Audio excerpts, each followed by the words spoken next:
morning and welcome to our Smyrna Town Council meeting. And I will call our meeting to order at this time. Our prayer tonight is going to be done by Chaplain Bob Horn from the Smyrna Police Department, but tonight we have a really special guest.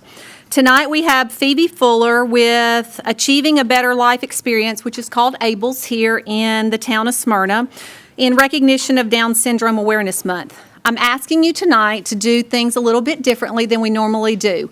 Most of the time, we all help whoever leads the pledge in saying the pledge. Phoebe's worked really, really hard on preparing for the pledge tonight. So tonight, we're going to give Phoebe the floor and let Phoebe do the pledge when it is time for the pledge, if you all will help us with that. So, Chaplain Horn, if you'll come forward to do the prayer, and then Phoebe will get to do the pledge. If you'll all stand with us. Shall we pray? Our Heavenly Father, we're indeed thankful for such a beautiful day of life, and you sustain us down to this very moment in time. We know, dear Father, that you put people in place to work in the affairs of men and the governments that we have, and we pray, dear Father, that you be with the council here as they meet for the town of Smyrna. Pray that you be with this town and the community, that all decisions are made for the betterment and for the welfare of all the citizens that live here. Pray that they look into Thee for guidance, for truth, and be able to follow Thee in all the things that we do day by day. Pray that you forgive us when we fail Thee. In Jesus' name we pray. Amen. Amen.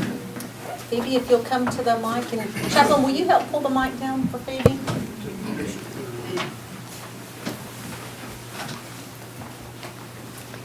Go ahead. I pledge allegiance to the flag of the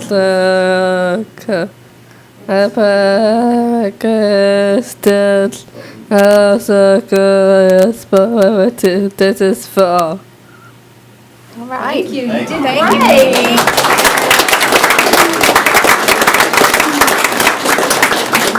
You all may be seated.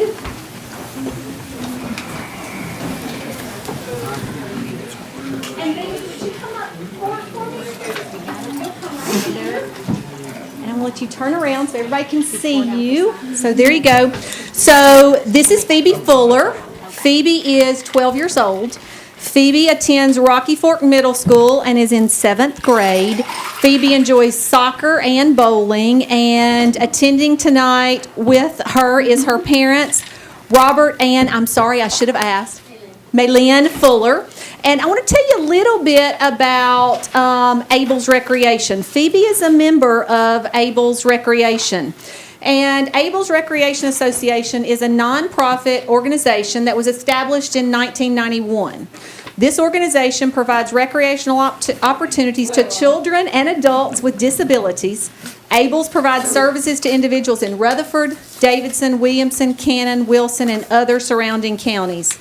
ABLES' belief is that children and young adults who have either a physical, mental, or developmental disability should have the opportunity to participate in recreational activities to help foster participation in physical activity and to provide both parents and children with a network of support in our community. Phoebe's here with us tonight because October is Down Syndrome Awareness Month.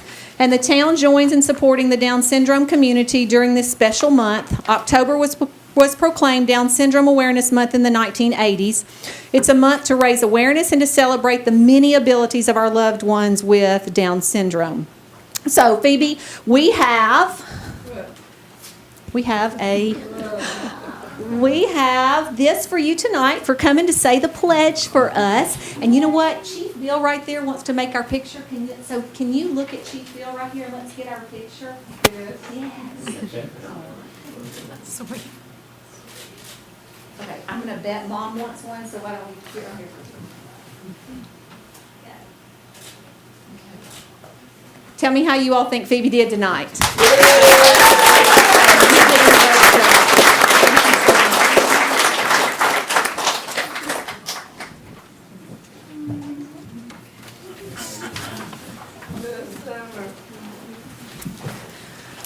You all are welcome to stay for the meeting, but we totally understand if you would rather not, but we appreciate you all being with us. Miss Amber, if you'll do roll call. Yes, ma'am. Councilwoman Peebles? Here. Councilman Cole? Yes, ma'am. Councilman Morrell? Present. Councilman Short? Here. Councilman Sullivan? Here. Vice Mayor Atkins. Here. Mayor Reed. Here.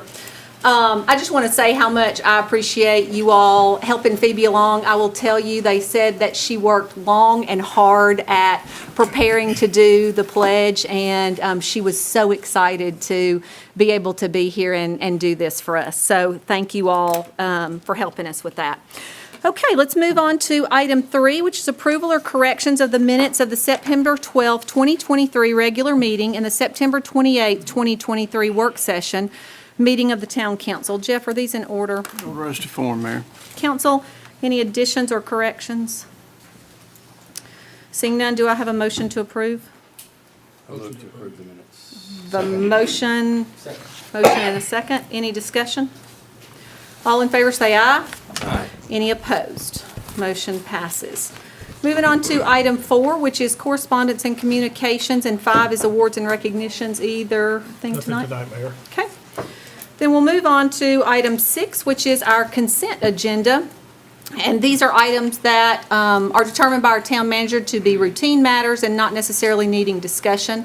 I always like to read these to those in the audience as well as those at home, so you know what we're voting on in our under our consent agenda. If there's an item that a council member would like to pull off and discuss individually, we can do that. So item A is consideration authorization of a list of items to be auctioned through online surplus sale with Gov Deals. Item B, approval of the terms of and authorization for the mayor to execute an agreement with Preferred Glass Company for a sliding automatic entrance at the town's Justice Center. Item C is approval of the terms of and authorization for the mayor to execute the 2024 Tennessee Highway Safety Office THSO grant. Item D is approval of the terms of and authorization for the mayor to execute Basin A8 and A9 sewer rehab change orders 3 and 4 to include final adjustments. Item E is approval of the terms of and authorization for the mayor to execute an agreement with Reagan Smith for drafting services and support for the Fall Creek Gas Project. Item F is approval of the terms of and authorization for the mayor to execute a contract with BH Homes for emergency water service line replacements. Item G is approval of the terms of and authorization for the mayor to execute an agreement with Hawkins and Price for the water treatment plant's lead pipe survey project required by the EPA. Item H is approval of the terms of and authorization for the mayor to execute the extension of the sewer flow monitoring for another 12 months. Item I is approval of the terms of and authorization for the mayor to execute an agreement with the Federal Highway Administration for a $300,000 planning grant for the Safe Streets for All. Item J is approval of the terms of and authorization for the mayor to execute an agreement with Waypoint to provide goods and services for the town's server storage expansion. Item K is approval of the terms of and authorization for the mayor to execute a no-cost contract with TDOT to share access to their live video via CCTV. Item L is approval of the terms of and authorization for the mayor to execute an agreement with Stanzel Electric Company for traffic signal modifications. And item M is approval of the terms of and authorization for the mayor to execute the scope and fee proposal for Barge Design Solutions Incorporated for the Jefferson Pike at Nissan Sam Ridley intersection improvements projects. Council, is there anything you have a question on? Anything anybody'd like to pull off and discuss individually? Seeing none, do I have a motion to approve the consent agenda? Move to approve the consent agenda. Motion, do we have a second? Second. Motion is second. Any discussion? All in favor, say aye. Aye. Any opposed? Consent agenda passes. We'll now move into our old business. Our first public hearing tonight is the consideration of a resolution relative to a plan of services for property located on tax map 51, parcels 8.07 and 8.18. Kevin? Yes, Mayor and Council, this is the plan of services. It is a companion with the annexation request, which is the next item on your agenda. This does detail the services that will be provided by the town upon the effective date of annexation. The town will be providing all services to the properties except for water, which would be provided by Consolidated Utility District. The Planning Commission did recommend approval of this plan of services. Staff would also recommend approval. Questions for Kevin on this? Seeing none, this is a public hearing. Is there anyone here who'd like to speak for or against the plan of services for this project? Seeing no one, will close the public hearing and go to council for a motion. I move we approve. Motion, do we have a second? Second. Motion and a second. Any discussion? Mayor, I'm going to abstain on this and item B as well. It's the same property. Okay.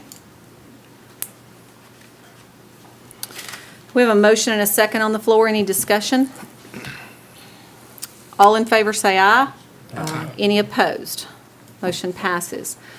Item B is also a public hearing in consideration of an ordinance relative to the annexation and PRD zoning of properties located on tax map 51, parcels 8.07 and 8.18.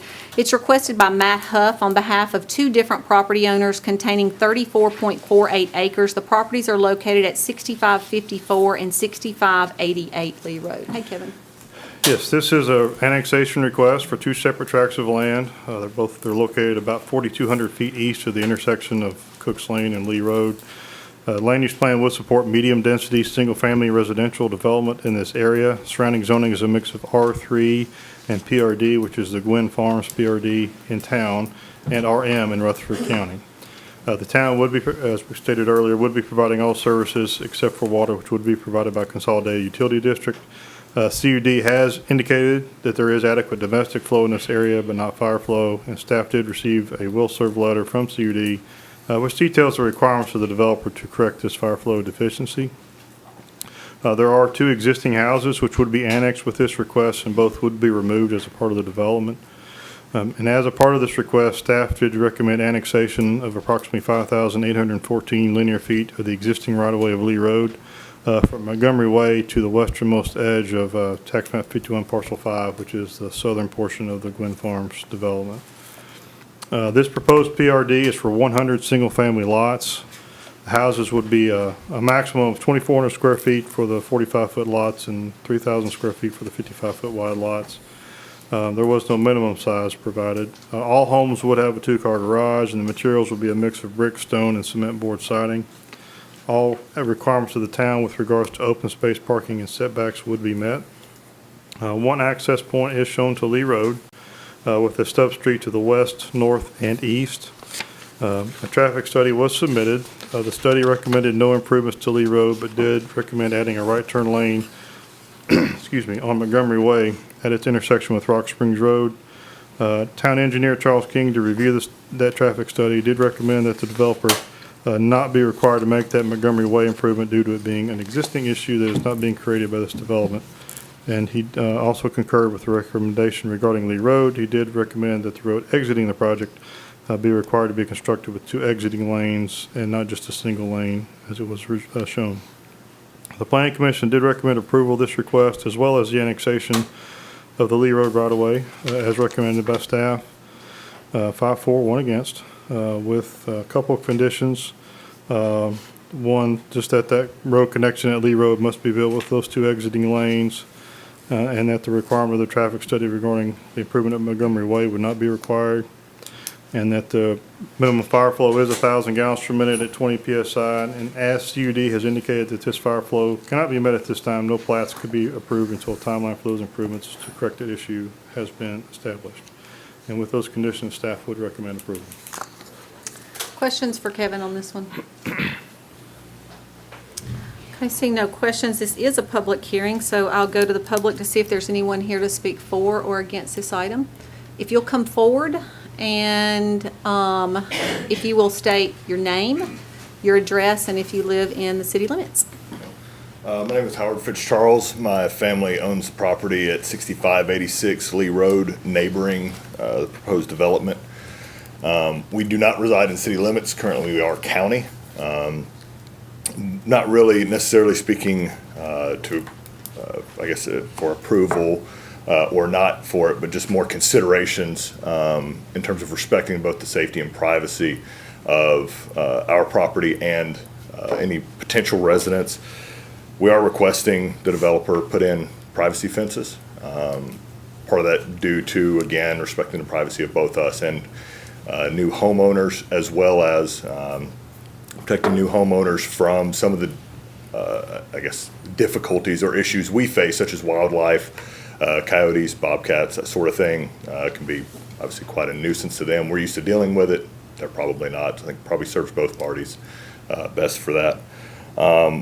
We would also like to ensure that if you look at the map, there's a stub that goes into our easement. Want to make sure that that is headed off appropriately so that there's no confusion one way or the other whether or not that is intended to be a trafficked area over into our property. Would also like to recommend, it's less so for my family and the residents and more just speaking on experience, having lived out there for 33 years, there is a blind hill coming over into where the entrance is, and we highly recommend a turn lane be put in to the entrance of the subdivision for the safety of anyone and everyone that's going to traffic that area, particularly if there's going to be any school bus traffic or anything like that. I can say that I know of at least one fatality that has occurred on the backside of that hill. It's blind, it dog legs over in one direction, and it's very blinding coming over there in the evening with the sun low as it is. Seems like the best bet for everybody is to be able to direct traffic out of the normal flow and into a turning lane. The last couple of issues we would like to raise is in regards to the drainage pond at the end. It does neighbor, or it butts up against the driveway or the easement that both I and our neighbors use to access our property. As it stands, that is already can be a somewhat difficult thing to manage with heavy rains.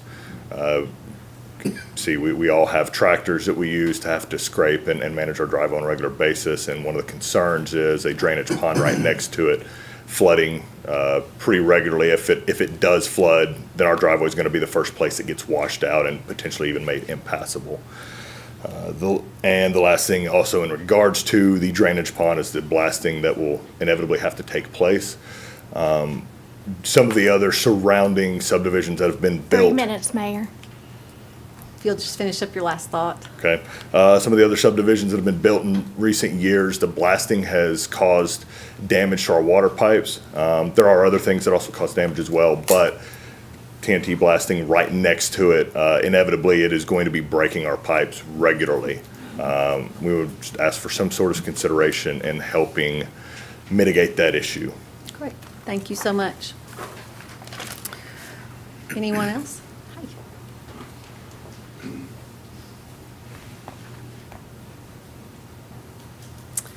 If you'll state your name, address, whether you live in the town of Smyrna, and you are limited to 3 minutes. All right. Can that graphic be put back up that shows the land, Can the Not sure. graphic that shows shows the orientation of the the land? orientation? There, yeah, that's the one, Okay. okay. Good evening, Patrick Beauchesne, and live at 6614 Lee Road. We're in the county, so we're outside the city limits. We're one of the 3 properties here on the west side. The Fitzcharles who just spoke are these top 2. Top 2 were here, and Mr. Taylor will speak as the bottom one there. First, I've attended both zoning and planning meetings prior to this. The last council meeting couldn't attend as we were sick, but since then, I've taken the time and energy, and I want to first thank several of you for coming out and actually seeing our property firsthand. Mayor Reed, thank you for that. Ms. Peebles, Mr. Short, Mr. Sullivan, and of course, Mr. Hercules. Appreciate you all taking time to come out, see the property firsthand. Mark, Mr. Atkins, and Mr. Morrell, appreciate the phone calls that we had. Also talked twice with the builder about some of these very same concerns that we have. Some are the same as Mr. Fitzcharles mentioned. First and foremost is, we bought this land years ago. We spent an immense amount of money and investment building it. You all got to see how pretty it is. But we've enjoyed our privacy. And with this subdivision moving in, and it's bordered on all sides except for just a little bit up here, which is technically town of Smyrna, but it's undeveloped. We've enjoyed, this is county land, county land, county land, county land, county land, county land, county land. We've enjoyed our privacy. And we should not have to give that up because the subdivision is moving in. And the way these houses are arranged, and I'm going to step over here just for a second. The way these houses are arranged, our private gravel road that we have an easement from north to south, and all of our property deeds runs right along this property line. And just speaking frankly, you shouldn't have to look into these backyards and see all their stuff, right? That's not a good look for us. We didn't buy this property with that, and we feel that, you know, an 8-foot privacy fence from north to south is a reasonable request to protect our properties, protect the things we do out there. We ride off-road machines, four-wheelers, we have active gun ranges, there's all kinds of things we do because we get to do those things in the county. There's wildlife that we deal with on a regular basis, but also for the kids, they're gonna be living in these homes with their families. You know, I don't want the liability of them being on our gravel road riding, you know, bicycles, other machines. And we also have a 1-acre pond, it's hard to see here, that is 10 feet deep. And I would hate to have a kid wander, get onto our property, end up in the pond and not be able to get out, and we have that kind of tragedy on our property because they don't understand the separation and the property difference between, you know, where they're at and where we're at. So we feel it's, you know, it's a great safety enhancement for the property, you know, and just to protect everybody on both sides. In addition to that, the stubbing of the road, I know we all talked about, that's a very easy one to accomplish. The easement I know will be protected. I talked to Mitch at planning a couple different times and we had those conversations. It has to 3 be minutes, platted out. Mayor.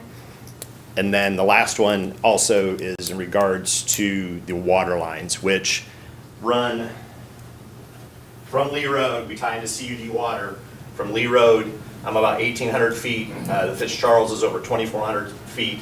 But these lines are put in the mid-70s, early 70s, and they're PVC lines. And the blasting that occurs, the ground that shakes, breaks them apart. It happened when they're blasting at Gwynn Farms and at Woodmont.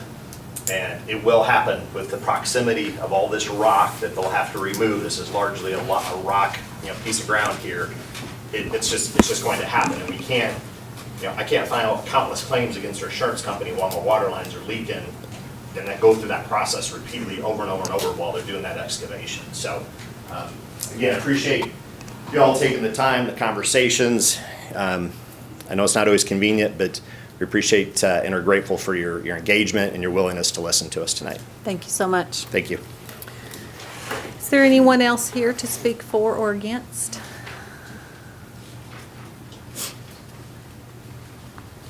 If you'll state name, address, and if you live in the town limits of Smyrna, please. Stephen Taylor. I live at 6620 Lee Road, the road with the road frontage house. Rutherford County resident. Thank you. Lived in Smyrna 38 years, so lived on Lee Road for 38 years, so watched the growth develop over the years. My concerns are similar to my neighbors, safety and privacy. There's no restrictions to that easement, and that's one of my major concerns is just having children wander on that easement, and we all know how to deal with each other's traffic. It's a one-way. I think you experienced that, and so that's privacy and safety is my biggest concern. I know living on Lee Road for as long as I have, the traffic, I think I stated to you, the speed limit stated 30, but no one drives 30 miles an hour out there. I call it the Autobahn of Rutherford County for a reason. Average speed's about 60 miles an hour, so coming over that hill, I've seen, like Mr. Fitzgerald said, there's been a fatality out there, so safety is one of the bigger concerns. I know all the surrounding developments have access in and out of those multiple ways in and out of those neighborhoods. This one does not, and so I just think a turn lane coming over that hill is necessary. I don't have any other concerns or considerations. I just know that safety and privacy are our biggest concern. So Great. I thank you guys for coming out and hearing us as property owners out there. So Great. Thank you. thank you. Anyone else here to speak for or against? If you'll state your name, your address, if you live in the town, and if you're here representing someone. My name is David Lowry. I'm with David Weekly Homes. So we are the applicant. My office is at 206 Gothic Court in Franklin. So we appreciate your time to consider our plan and the annexation. Just to address some of the items that were brought up as concerns, The first thing that came up was the traffic issue. We're more than happy to work with engineering on some sort of either signage. I know there's some different things we can do with flashing lights and speed indicators there, or some kind of turn lane. We're more than happy to work with engineering on that.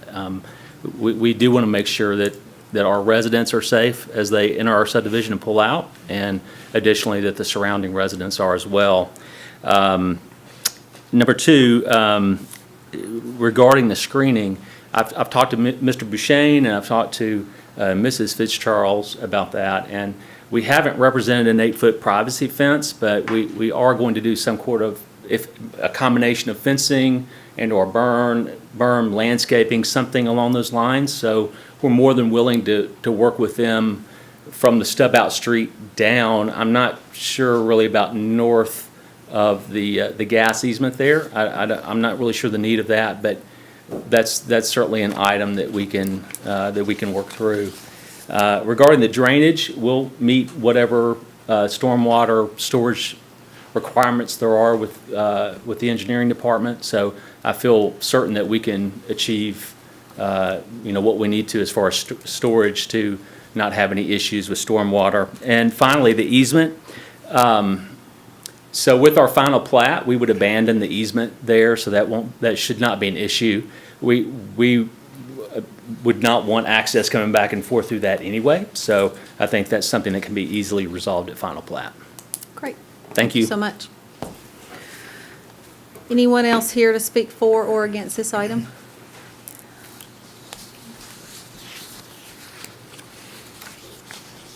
If you'll state your name, I'm address. Teresa Fitzcharles. I live at 6586 Lee Road. I just want it to be known that we are not asking for anything that just benefits us. Everything we've asked for is at the benefit not just of us, but of all the residents of the subdivision going in. When we talk about the fence, we talk about at the very top, that's a walking trail that runs the pipeline. So I am concerned that someone's going to go off the walking trail onto my property, because if you've been out there, it's beautiful property out there. But once again, I just wanted to state that we're not asking for anything that's not going to benefit the community. We're not opposing the subdivision, but we want it to be done in a safe manner as well. Great, thank you. Anyone else here to speak for or against this item? Seeing no one, we'll close the public hearing and go to council for a motion. Can we have some questions? Sure, Or comments? absolutely. I've been out there and looked at it, as they know, and there is some issues there with that turning lane, I feel. Just standing there watching the traffic come, seeing that hill and cars coming over. I know we've got a traffic study that says we don't need anything. I'm glad to hear the developer saying that they're willing to do that, but I really think that it needs something there. It just looked unsafe to me.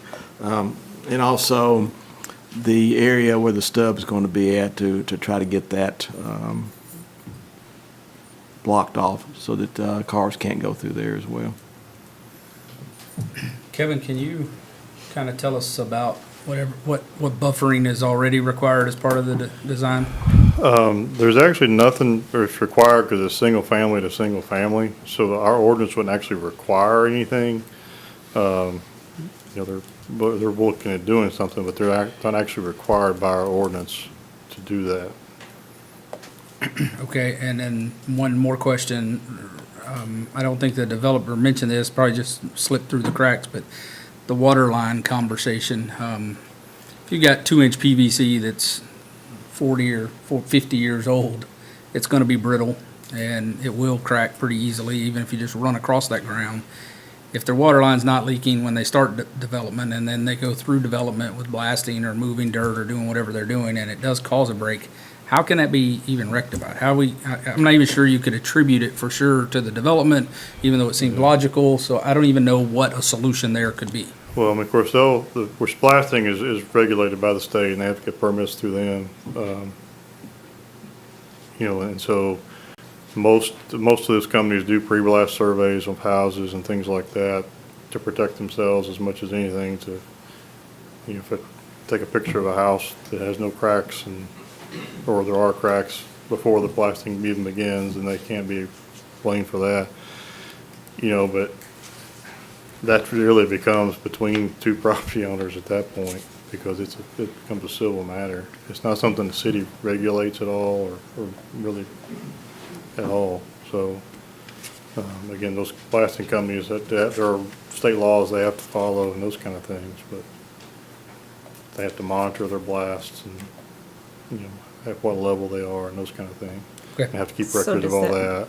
So does that mean that the neighbor then needs to talk with the developer and the developer's blasting company to work something Yeah, out about that's this? really what it comes, yeah, because that's not something the city permits or monitors at all. Again, they have to, again, the blasting company will have to, they'll have to keep records of every shot and how much and what level they monitor those things. All that kind of stuff has to happen. But as far as what the city does, that's really a state function as far as regulating that. Yeah, so it sounds to me like it would kind of fall on the three property owners that they're gonna, I guess, have to keep track of when blasting's going to occur or scheduled to occur, and And work with the if developer. there's not on the any schedule. leakage the day before and there is the day after, it's kind of a nightmare to manage, I guess, depending on how much blasting there is, but I don't really see another plan.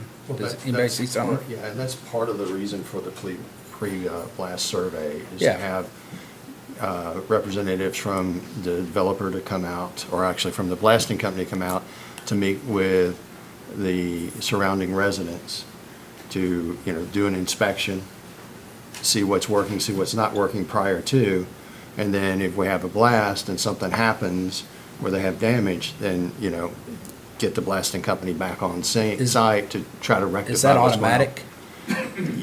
As far as them coming back out? No, as far as doing the pre-blast survey and maybe checking specifically, this isn't cracks in the house or foundation, this is something a The little water unique, line. right? So- So is I don't know- I that don't something know that that. happens automatically, or does that, something's gotta be requested? How does that work?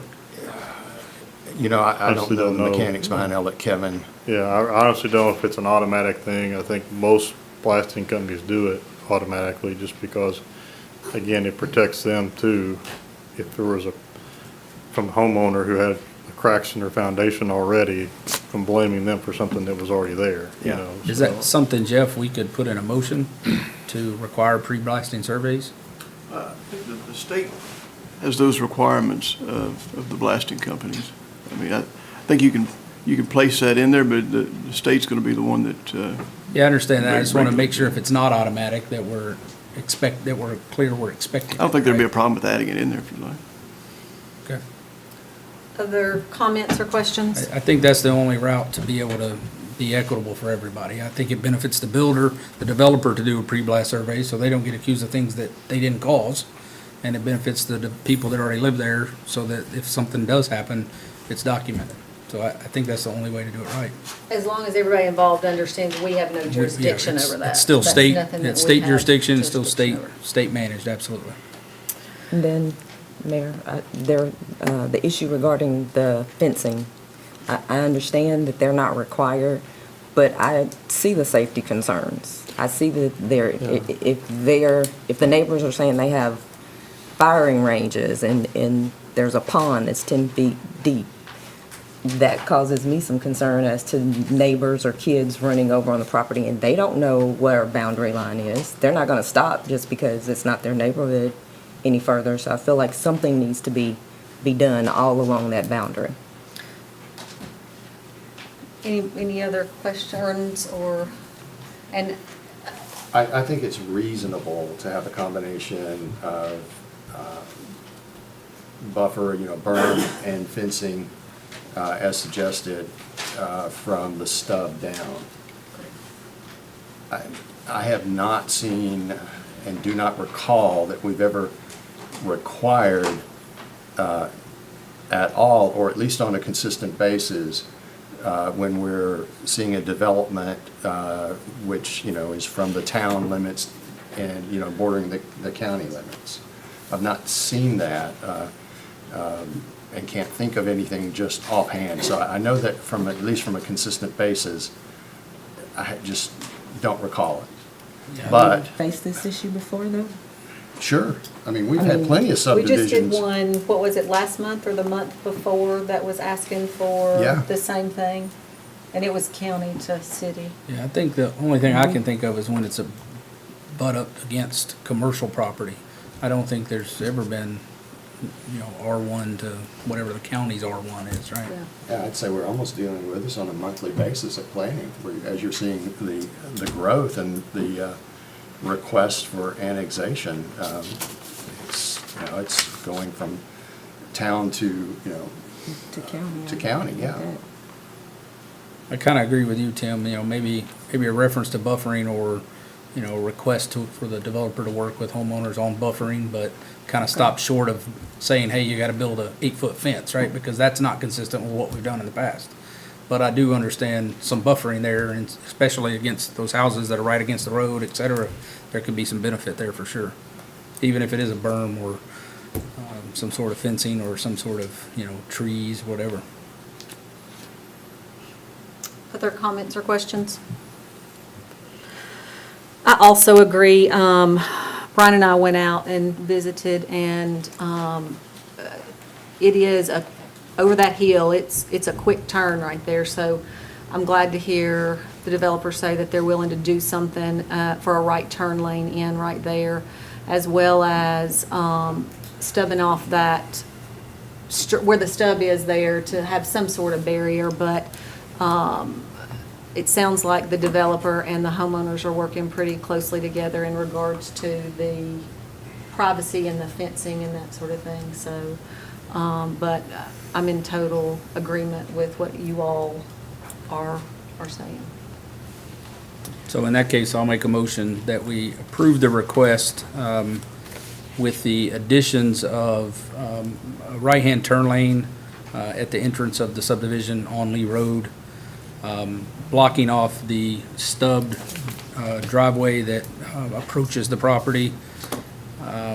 Would request that the developer continue to work with the homeowners on buffering options and to come to an agreement on what works for them. I don't think us detailing something makes sense at this point.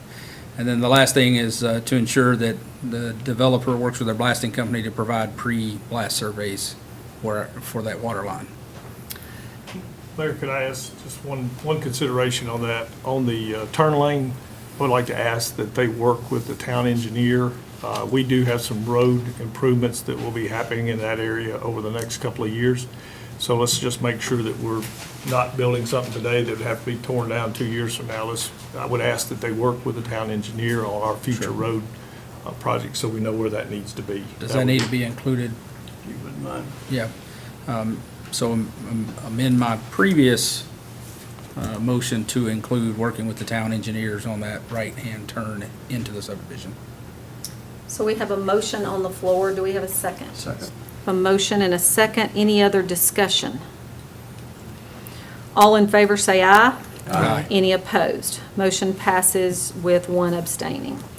Item C is consideration of a resolution and memorandum of ordinance 23-40 relative to the annexation and PRD zoning of properties located on tax map 51, parcels 8.07 and 8.18. Do I have a motion? I'll move to approve. Do we have a second?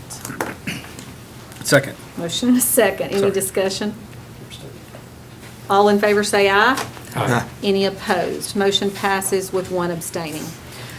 Our next item, item D, is a public hearing. Item D, E, and F all go together, and the applicant has requested deferral till November. Jeff, because this is a public hearing, do we need to go ahead and do the public hearing, or since they've asked to defer to November? I would see first if anyone's here to speak. If not, we'll need to have another public hearing in Okay. next month. So item D is consideration of a resolution relative to a plan of services for property located on tax map 54, parcels 40.00, 41.00, 44.00, 44.01, and 45.00. Kevin, anything you want to? This is just the plan of services for this request. The town would be providing all services except water, which would be provided by CUD, and the planning commission did recommend approval. Okay? This application has been requested to be deferred until November. Is there anyone here to speak for or against this item? Seeing no one, I'll close the public hearing and I'll make a motion to defer to November. have a motion to defer to November. Do we have a second? Second. Motion is second. Any discussion? All in favor say aye. Aye. Any opposed? Motion is deferred. Do I need to do public hearing for B? I would. Okay. Item B is also a public hearing, a consideration of an ordinance relative to the annexation and PRD zoning of property located on tax map 54, parcels 40.00, 41.00, 44.00, 44.01, and 45.00, requested by Jennifer Speck on behalf of the property owners containing 39.65 acres. The properties are located at 8613 and 8675 Rocky Fork, Amable Road. For those people following along, it's item E, not B. Oh, did I say B? Yeah. Sorry, thank you. Thanks, sure. Yeah, this is an annexation request. It's for development on Rocky Fork Allenville Road, about 700 feet north of the intersection with Morton Lane. This is a request for a PRD zoning, 33 townhomes, 80 single-family lots. There would be, all the homes would have single-family homes have 2-car garages, townhomes would have 1-car garages. It does meet all of our requirements with regards to materials and setbacks and open space, et cetera. There will be one access point to Rocky Fork Allenville Road, with also connections to Blakeney at 2 locations in the streets up to the north. There were 5 conditions of the recommendation. The Planning Commission did recommend approval with those 5 conditions. We'll go through all that since looks like we're probably just going to be deferring it anyway. We'll talk about it next month. So. Questions for Kevin on this? This is a public hearing, so I'll go to the public to see if there's anyone here to speak for or against this item. Seeing no one, we'll close the public hearing and go to council for a motion. Motion to defer A to motion November. to defer till Second. November and a second. Any discussion? All in favor say aye. Aye. Any opposed? Motion passes. Do we need to do F as well? No. Thank you. Okay. So we'll move on to item G, which is also a public hearing and consideration of an ordinance approving final budget amendments for the fiscal year 2023. Hey, Rex. Mayor, council. These are the last of the fiscal year 2023 budget amendments. There were some operating expenses for vehicle maintenance, cemetery, and utility services for the event center that were over budget. $350 for the vehicle maintenance, gas, oil, and fuel is added after the first reading. The balance of the amendments was for capital projects such as computers, a wash station at the garage, and the Lowry Street project. These expenses were offset by local option sales tax revenues, and we request that you approve this budget amendment. Questions for Rex on this? Seeing none, we'll go to the public to see if there's anyone here to speak for or against approving the final budget amendments for the fiscal year 2023. Seeing no one, we'll close the public hearing, go to council for a motion. Move we approve. A motion to approve, do we have a second? Second. Motion and a second, any discussion? All in favor say aye. Aye. Any opposed? Motion passes. Our next public hearing is consideration of an ordinance to amend Title V, Chapter 9 of the Smyrna Municipal Code relative to the C-PACER Act. Mayor and Council, we've talked about this several times. This is some special financing that's put in for green building in the commercial and industrial market. This was put in place by the state. We have had a request to use that financing, and this is the last hurdle to put this in place so we can move forward. Questions for Brian on this? Had quite a bit of discussion on it. Seeing none, this also is a public hearing, and I'll go to the public to see if there's anyone here to speak for or against this item. Seeing no one, we'll close the public hearing and go to council for a motion. Motion to approve. Second. A motion and a second. Any discussion? All in favor say aye. Aye. Any opposed? Motion passes. Our last public hearing tonight is a consideration of an ordinance relative to a proposed amendment to Article 9 of the Town Charter and the Town Court. And Before we move into our presentation of the courts tonight, I wanted to give you all a little bit of information on how we've gotten to this point.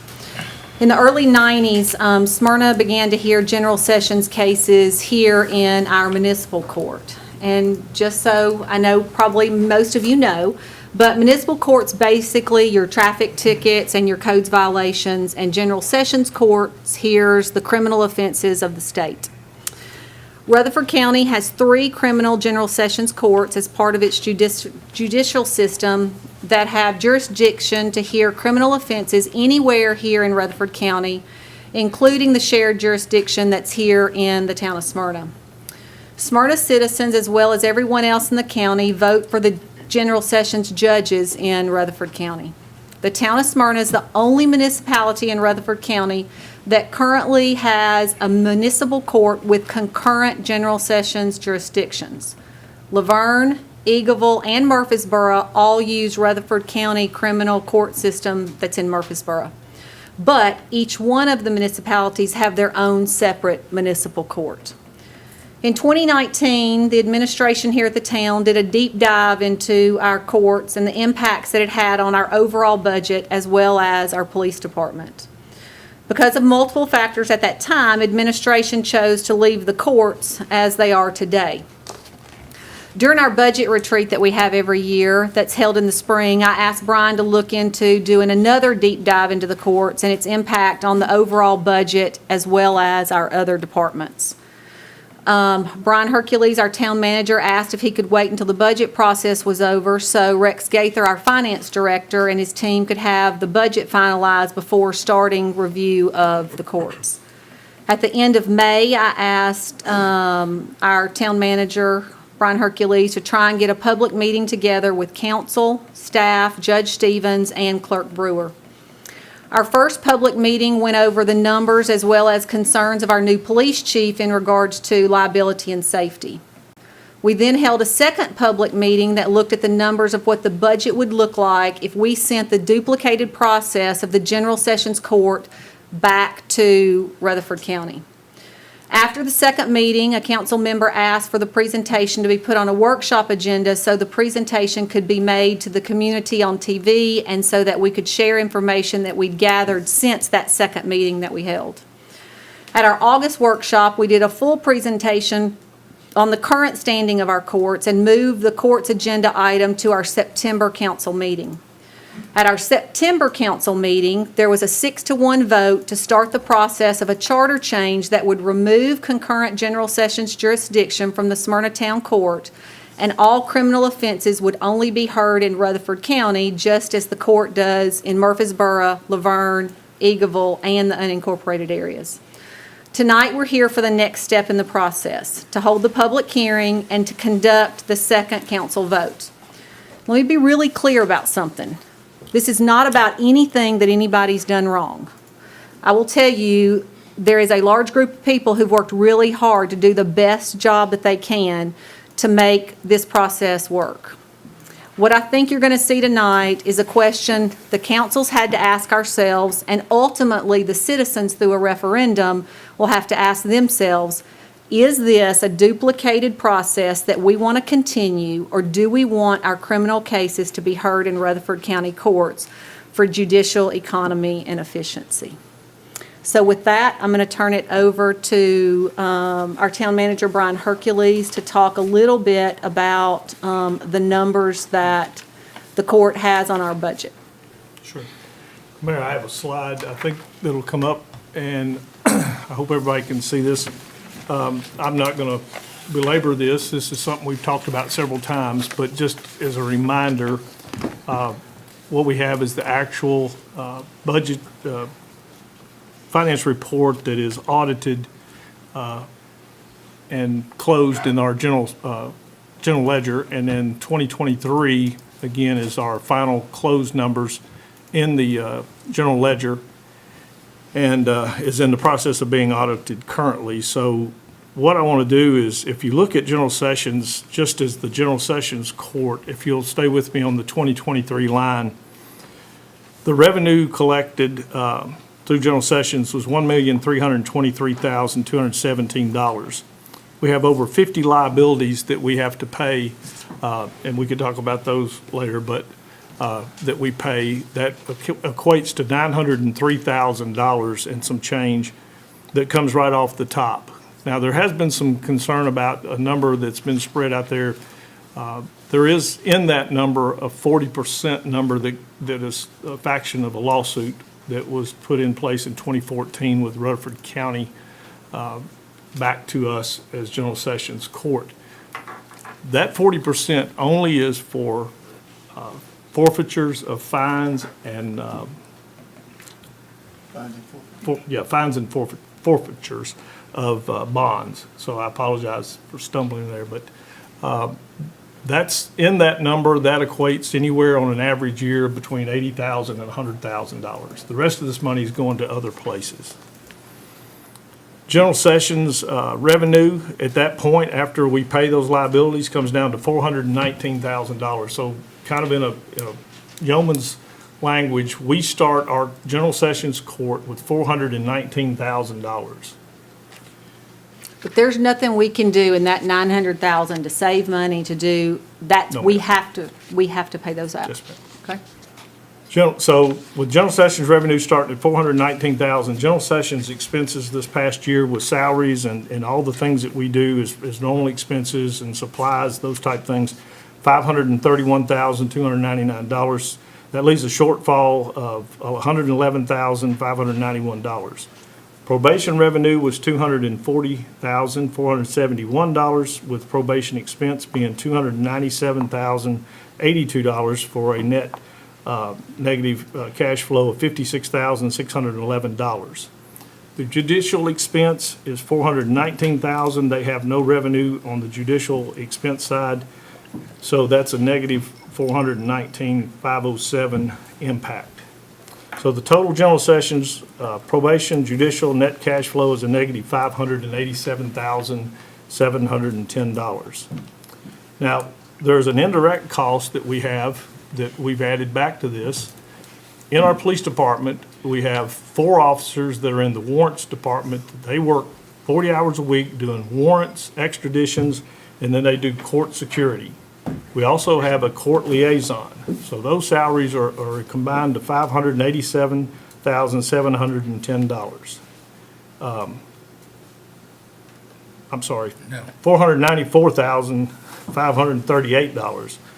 We also have to transport our own prisoners to and from the county the county jail back to our courts. Typically, we have to get an officer to work overtime or those kind of things to do those. So that's $53,955. So when we look at that, we have a negative cash flow total combined between the warrants and the police officers and the liaison, transportation, and the original 587. So we're $1,136,000 shortfall to operate the General Sessions Court. Working with the judge and with the clerk, we talked about a couple of things with offsets for their salaries. Their salaries are included in these numbers. Some of their time is spent in the municipal court, so we remove 40% of their salary. One other thing that we found, just because of an accounting, the way the accounting is done, we do the traffic court where the judicial system gets the expense and the municipal court was getting the revenue. So we made that offset of $145,000 to give credit back for the 40% of the judge and the clerk's salary, as well as the offset for the revenue on the traffic court. So that leaves us with a net cash flow negative $991,203 for 2023. Going through the same exercise on the 2022 audited numbers, that was a negative impact of $916,000 to provide that service. Okay. Anything else, Ron? Okay. This is a public hearing tonight, so if there's anyone here that would like to speak for or against this item, I would ask that you come forward and state your name, your address, and if you live in the city limits if you live in the town limits of Smyrna. And one thing I'm going to ask, it seems like there's quite a few people here tonight for and against this item. We're all going to be respectful of each other. We are all going to, everybody's going to get their 3 minutes to speak, but we are not going to cheer, we're not going to clap, we're not going to shout out. We're going to maintain a decorum in this room because we all live together here in the town of Smyrna, and we can be respectful of each other. So with that, I will open the public hearing up. If you'll state your name, address, and if you live in the town limits. So Tony Dover, 931 Stewart Valley Drive, Smyrna, Tennessee, and I do live here in the town of Smyrna. I've served on this council for 12 years as council member, vice mayor, and mayor. And for the time that I have been out of office, I have been very conscientious to not reinsert myself into town business unless asked. However, the process with the court and the way it has been handled by the lack of curiosity and engagement in public questions from this group other than Ms. Peebles has led me out of retirement to take a public stand against an action that is legally questionable, but could also ultimately lead to a significant cost increase to both Smyrna and Rutherford County taxpayers. In full disclosure to anyone who may not know, my wife has worked for the town the court for almost 30 years, and I served as the court clerk prior to being elected to my first term on the council. What may come as a surprise to some of you is that 2 years ago, I talked with Mayor Reed when you were thinking about doing away with the court again, and I recommended that you go ahead and shut the court down.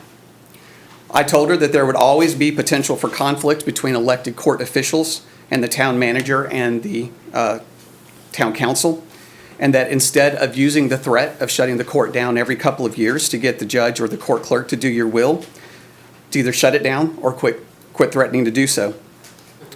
My recommendation was to not call for the next election and let the court expire at the end of the judge's term. But it's unfair to the other town court employees to have to worry about their job every 2 years because elected officials can't get along. My recommendation was to start that process, as I said, not call for the new election. And then a few months later, I contacted Mary Reed and asked what the decision was. You said to me that things were better financially, you were happy with where the court was going, and you would not be shutting the court down. Ladies and gentlemen, in the 2 years since that conversation, the only things that have changed is that the public elected a new court and judge, the clerk and judge, to a 4-year and 8-year term, and the court is doing better financially.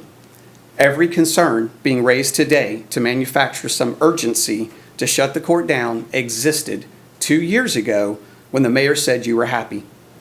I would also point out that the police departments will always have expenses related to court. They will always make arrests, they will take out warrants, and they will attend court. You cannot count indirect cost against the police of the police department against the court in Smyrna and not acknowledge that there will be additional cost to the PD by going to Rutherford County. You are misleading the public to say the court is losing over $900,000 when almost $600,000 of those costs will not go away. You are only shifting them. You're trying to provide some political cover by saying you just want the public to decide. But all you have done is present a one-sided 3 minutes, argument. Mayor. Finishing up. And are giving the public false information with which to make a decision. I will end my comments by saying that the town does have a legal authority to shut down this court, but should only do so at the end of the judge's term.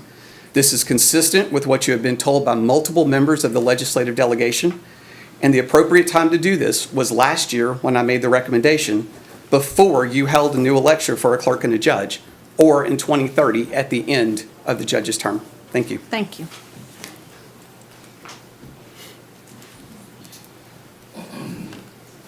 If you'll state your name, your address, and if you live in the town of Smyrna. Brittany Stevens, 120 Buttonwood Drive, Smyrna City Limits.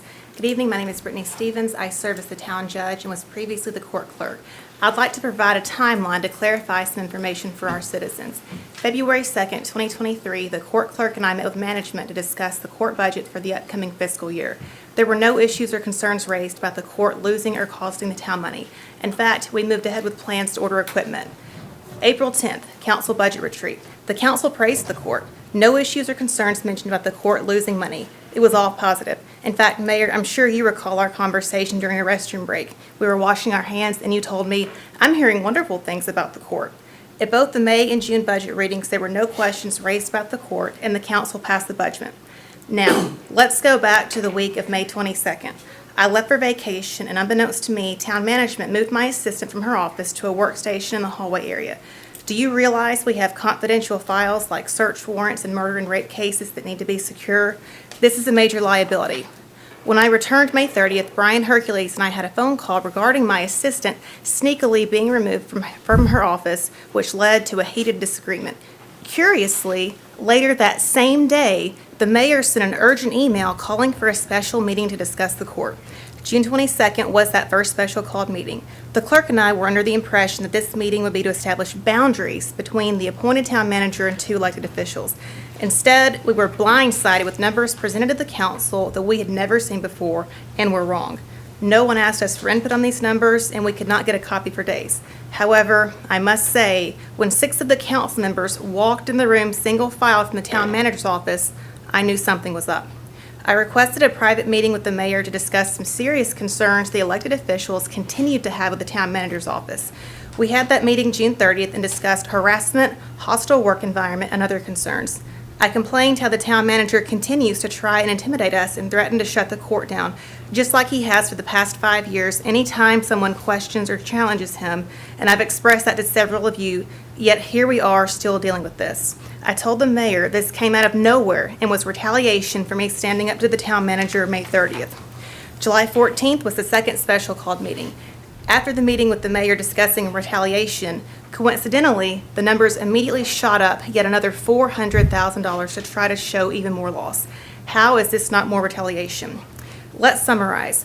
All of a sudden, after the May 30th phone call, the council becomes concerned about the finances after months without asking any questions and passing the budget. All of a sudden, you believe it's too dangerous to have court in Smyrna after 30 years. All of a sudden, you just believe Smyrna needs to just get rid of General Sessions. What changed? This is retaliation. Has anyone thought about asking the state legislator to overturn the court case requiring the 40% share? I have good information that this can be done. Finally, Raquel Peebles, an attorney, is the only council member that has contacted me to ask about 3 the court. minutes, Mayor. For only 1 out of 7 council members to be interested enough to even ask questions on such an important issue speaks volumes, and my eyes have surely been opened. Thank you. Thank you.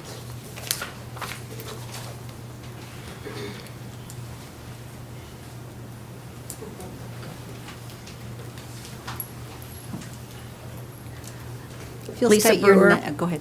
1006 Rosemont Terrace, city limits of Smyrna. Thank you. There's so much that I have to say about this process and how unprofessionally me and the judge and the court employees have been treated. But since the only courtesy I've been given is this 3 minutes in this public hearing, I'll focus my remarks on the finances. While I agree that the expenses being presented may be real costs, they are being misrepresented. At the first special meeting, the town manager gave a presentation that stated the court was losing $500,000. I was not consulted with nor provided a copy of that presentation until 10 days after the meeting, and I quickly identified almost $200,000 that was being misstated as General Sessions expenses. In the second meeting, Mr. Hercules provided an adjusted credit of $196,000 based on my feedback, but added $550,000 of indirect expenses from the police department for a new loss of $918,000. By the third meeting, the adjustment credit went down $51,000 to $145,000, and the total losses were now being reported at $991,000. You're trying to tell me that you're trying to tell the public, rather, that the court is operating at a loss of almost $1 million, but you're artificially inflating it by adding indirect cost from the police department and probation. How much an indirect cost from the police department are you saying belongs to the parks department and the legislative department budgets for all the events the police provide security for you? Without the indirect costs, the court as a whole covers all of its expenses, and according to Mr. Hercules' own figures, put $144,000 in the general fund as revenue last year. That's an increase of $78,000 from the year before. This is proof that the court is not supported with taxpayer money. I want this to be made clear because I don't want taxpayers misled with deceptive and inflated numbers. If you do away with the court, you will not be cutting the budget by $900,000 and reducing taxes. Those police salaries figured into the court expenses will not go away. Those officers will be shifted from being transport officers back to the road to help make up for the extra officers you're going to need when you go to Murfreesboro for court. This is a shell game of moving expenses from one place to another just to make the court look as bad as possible. Trying to say that this court is costing the police department more money today than it will cost to send them to Murfreesboro is just not true. And there have been multiple studies in the past to show that it will cost over $1 million in additional officers. Since the public has not heard anything positive about the court through this process, let me point out that we have made many changes to reduce expenses and increase revenue, which are continuing to have a positive effect on the bottom line, but we've faced resistance at every step. 3 minutes, Mayor. Even though the court should never be looked at as a money-making department, can any other department say that they've increased efficiencies enough to be able to reduce staff by 25%? You're presenting this as if there's some urgency to do away with it now. Why? You've not proven anything to us. Thank you so much. Am I not allowed to finish? Your 3 minutes were up and you came to the end of what you were I saying. had one more. Okay, finish Thank your you. one thing. According to the state of Tennessee, it is unconstitutional to abridge an elected official's term. Are you really prepared to ask the public to do something unconstitutional? Do you realize that you're asking them to voluntarily give up their right to vote for a Smyrna judge and a Smyrna clerk in the future? That's what you're asking. Thank you very much. Thank you.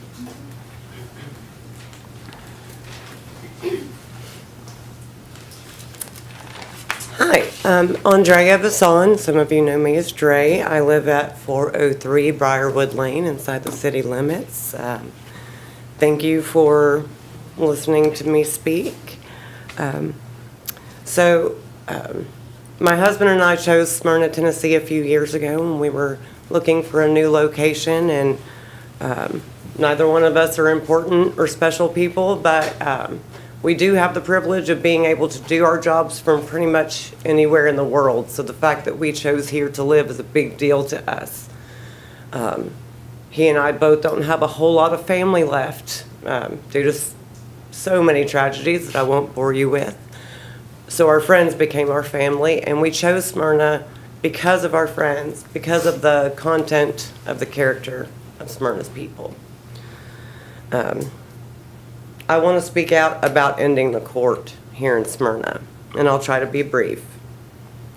First, I'm not convinced these numbers are correct. A lot of you don't know my background, but I have worked on many large company budgets over my lifetime. I also have an extensive background in research and statistical design. I've even been published in such.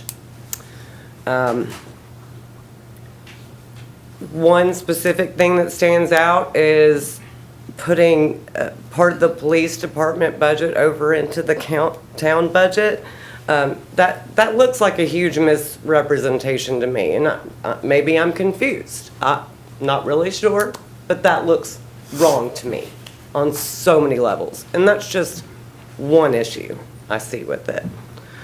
I'm not sure if there's another motive behind this. I've heard a lot of the things, and rumors have been flying. I'm not privy to the meetings, the phone calls, all of the discussions, but perception is reality. We've all heard that saying before, and this looks bad. It looks very bad. As someone who also works with a lot of local businesses here in Smyrna, I think it's important that we have our own court. I don't see the benefit of having police officers drive our criminals all the way to Rutherford or all the way to Murfreesboro. That doesn't make any sense to me at all. there are so many things here that bother me about this. So I wanted to come here tonight and tell you about at least a couple of them.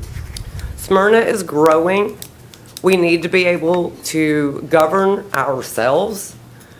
3 minutes, Mayor. But last but not least, we've already decided this. We decided this in August of 2022 when the people voted. I say we let them serve their term. Thank you. Thank you for hearing me.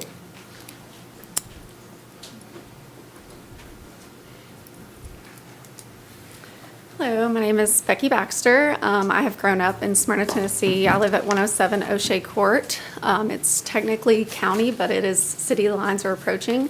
I've only recently moved back in with my parents because I am going through a divorce, and that doesn't pertain to this other than the fact that I have been privy to the Smyrna Police Department coming to my home as well as the county Sheriff's Department. I've lived in 2 different locations in city limits and in the county. And I can just speak from the perspective of my experience with both and in regards to domestic abuse and violence. And I believe personally, after that experience, the way it was handled was significantly different with the town of Smyrna than what I experienced with the county in regards to it was better and more understanding, and I felt appreciated and heard, and in the other realm, I was very much dismissed. And having been through all of that trauma and just in general, like growing up in the town of Smyrna, I agree, like that I've watched the growth. I went away to college for a couple of years and, would come home and visit family. And I can remember the progression of like Sam Ridley and just watching everything explode, and something that I take great pride in, that somewhere I grew up, that I feel like years ago as a child was kind of like this, people would view as somewhat of like a dinky town or whatever. Like I would be like, whatever, and now I'm like insanely proud of the growth that has happened. And, I've gone to Lube Pros for years, and just many of the local businesses I've watched continue to thrive. And I love that there has been an emphasis on that, especially really just trailblazed by my dear friend who I've known since I was 5 years old, Brittany Stevens, Judge Stevens. And so I, out of all of you, could probably speak better to her character, and the quality of person that has been elected into this office is more than you deserve at this moment. And something that I would also like to add is that as a citizen in the town of Smyrna, and one that has experienced the police, whatever, like I have a master's in education and I'm a coach for an industry and all the things. Like I'm a very educated person, and I agree, like these numbers do not add up. And the fact that there's a $500,000 difference in a short amount of time tells me it's more of a reflection on all of you that you have missed that amount of money. And I also believe that it is unethical to do what you are doing. I believe that the town of Smyrna needs to be educated on this. It's something that I personally did not know about until it was pointed out to me. And considering the fact that we elected an official and you're basically trying to disrupt the term and end a term that technically is not of your right, I think is kind of immoral and 3 minutes, alarming. Mayor. And considering the fact that you are supposed to be the knowledgeable and like those that are held at the highest standard. Personally, I'm just a little concerned by that and wonder if maybe I need to attend more of these meetings in questioning your decisions. Thank you.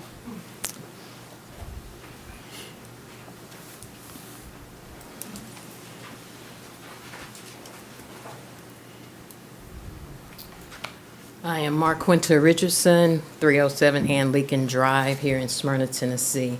First of all, I want to say I voted for those 2 young ladies, and I do not appreciate my vote, my right to vote being taken away to be given back to me to vote again on a referendum that's going to be loaded to make it look like they've done something wrong.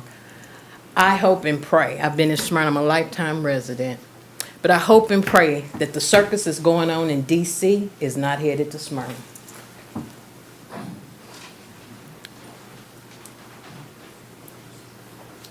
Sir, Sergio Gutierrez, 202 Glen Valley. Today I'm here because I'd like to address my... I'm sorry, I didn't hear where, Sergio Gutierrez, 202 Glen Valley, and is that here in Smyrna? Smyrna. Okay, thank you. I'm here today because I'd like to address my concerns as a Smyrna citizen.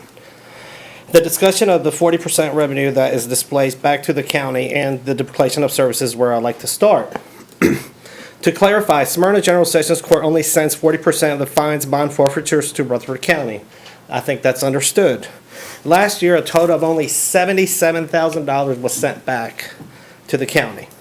Additionally, the duplication of services that you keep referencing as one of the reasons for closing the General Sessions Court is not a duplication at all. No felony cases are sentenced in Smyrna, period. Those go to Rutherford County. Our judges do not hear those cases. Therefore, there's no duplication there. There's an entirely different service being provided that we are not able to provide, as is. At the meeting on August 24, 2023, Raquel asked a pointed question about was there a police audit done? Raquel went on to say that we don't have all the information. Brian Hercules commented that we don't have time to conduct such an audit. Do you know there was a similar, I do know there was a similar audit done back in 2017, 2018. On multiple attempts, I requested a copy of a police department audit that was conducted by then police chief that highlighted the potential cost of closing the court down. I was told in writing that they recalled this report and knew it happened, but no one ever was able to find it. Convenient. But luckily, I did get my hands on this report. In this report, it indicates that back in 2017, 2018, the police department identified that a total overall cost to close the court and a direct impact to their budget would cost approximately $1.2 million the first year and $1.1 million each additional year. If we apply inflationary rules to this, that comes to about $1.5 million today. That's just on the police budget. On another note, I've heard more than one person on the council and Brian make the comment that the purpose of the court is not to generate revenue. It is a public service provided to the community through taxpayer funds. That is correct. It's a service. We are nearly 60,000 people. You all get up here and boast about growth, the city, and what magazines we're in. So why? Why would you take a step backwards and remove the services from a growing city? Makes no sense. Remember, this service is victims as much as we do defendants. We are adding an additional burden on someone who has already been a victim of a crime. 3 minutes, Mayor. Almost done. Brian, I want to address you directly. Last year, we stood at my tent at Simply Smyrna and had a conversation with your wife there. Janessa was speaking. She asked you a question about the financial health of the court. Your exact words were, "It's never been better." You went on to say you had been seeing improvements and that you expect those to continue. You were asked if additional audit had been done since 2018, at which point you said, no, we don't need it. So I'm wondering, Brian, was it a lie then or is it a lie now? That, your 3 minutes are up. Okay. So, thank you very much. One last paragraph? No, No? what, you're done. Okay. Thank you. All right.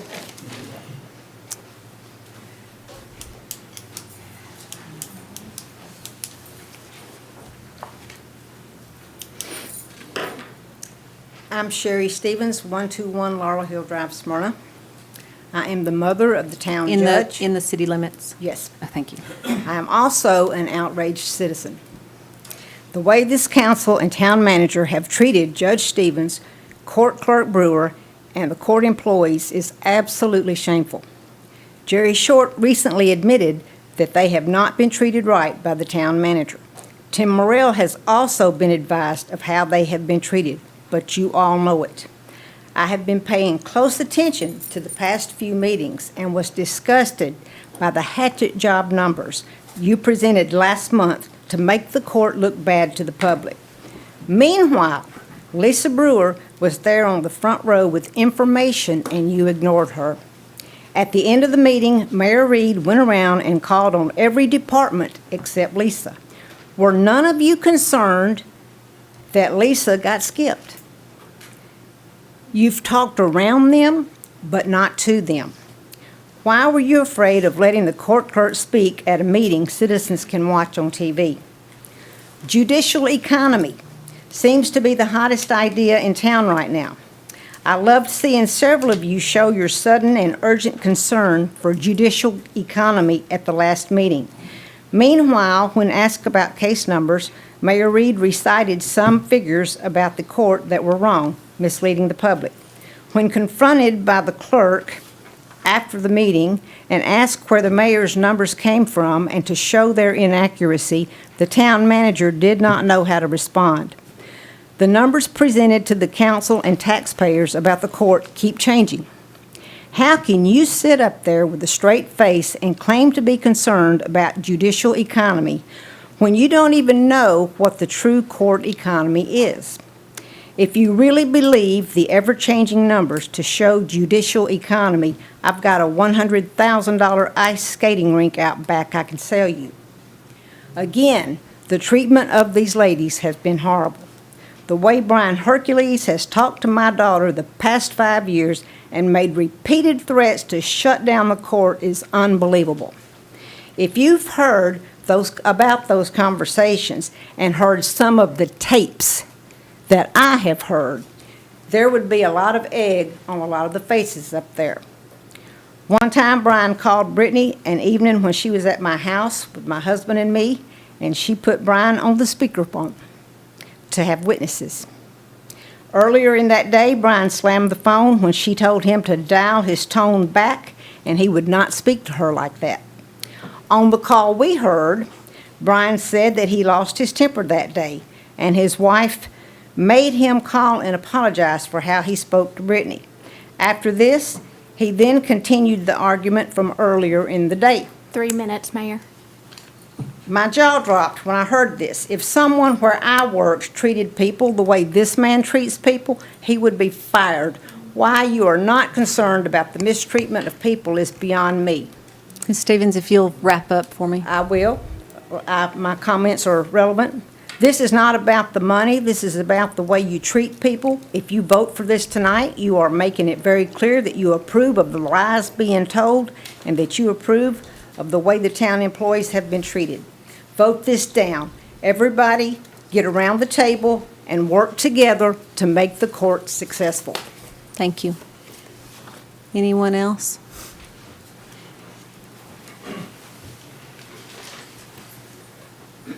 Danny Brewer, 1006 Rosemont Terrace here in Smyrna. Are you a city resident? I am a city Thank you. resident. I think for about 50-some years. I'm not going to say the exact number. Okay, so, I think that Smyrna is a great place, and I know all of you do too. Everybody here thinks Smyrna is a great place. So with that in mind, I want to ask a couple questions as we strive to keep Smyrna great. Over the years, some things have been done to ensure we have a good, safe community to live in. One of the reasons for the establishment of a General Sessions Court was so that police officers could spend less time in Murfreesboro and more time protecting the citizens of Smyrna. Our current court clerk and judge, who were elected by the citizens to serve this community, have worked diligently with each other to streamline this process so that officers can spend less time doing with the administrative stuff and more time on the street protecting people. So before we do away with a part of a justice system that serves and protects the citizens, shouldn't we have heard from the court clerk who served the town for nearly 3 decades in this department and a judge who has dedicated her entire young career to Smyrna justice? Why haven't we heard from them before now? So that's a question that I have, because who would know better how things really work in this town and in this county than the clerk and the judge? Just a question I have. My second question is, if this is really about money, then I don't see how it could be, because real numbers tell us that the court is not losing money, that in fact it puts money in the town's general fund. If you look at real numbers, then are we examining other departments as well in this town? Because if it's about money, are we looking at real budgetary issues here? For example, the administration department, which I believe is comprised of 8 people, has a budget of $2.8 million this year. Now, I'm not sure exactly what all that money goes to, so you have to pardon my ignorance on that. But I thought each department has some highly qualified directors, okay? Because we depend on them. A lot of them been here a long time. I know a lot of them. They do a good job. So who knows better how to run a department than the department head? So why do we need $2.8 million in an admin? I'm not sure about that. The Parks Department. I think that's got a budget of $6 million this year. And you know, I am a parks guy. All y'all know that. I'm a sports guy, coach, player, sponsor, sports writer. I'm a sports guy. And that adds to the quality of life. And our park system is great. But also safe streets add to that. Lastly, I'm going to say, as a business owner and a community leader and a father, the last question I want to ask is, if we have to spend tax dollars on a court, if we do, how are our tax dollars better spent? On a justice system that keeps our citizens safe, or more bureaucracy and a ball game? Thank you very much. Thank you.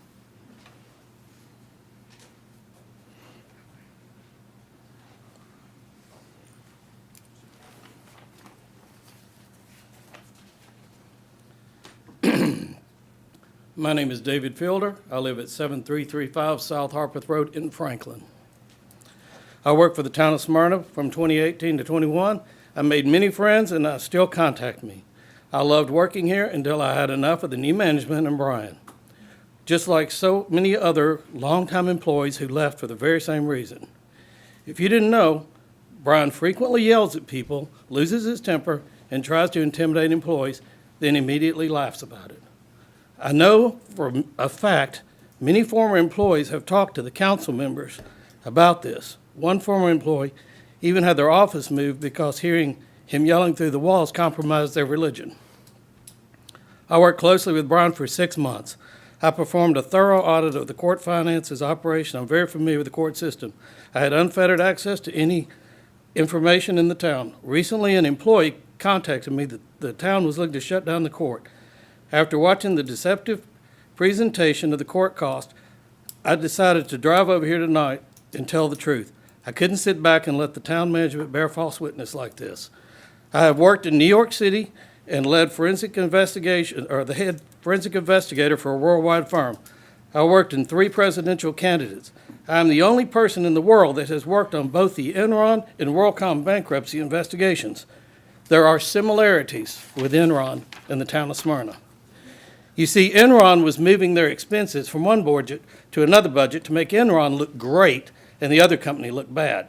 In the recent court financial presentation, the town manager moved expenses from the police department over to the court budget to make it look bad. In the accounting world, this is called a shell game. Moving expenses for the presentation is not being transparent to taxpayers. People of Smyrna, you've got some rats in the cellar. Brian has always had an issue with the court. He referred to Brittany as a blonde Barbie that couldn't do math. I reminded him she's very intelligent and she practiced law. When she was the court clerk, he also constantly asked if his changes to the court were agitating her. Even after the audit, Brian sent me down there constantly to see how his changes were affecting. Brian also berated the former judge several times I was witness to.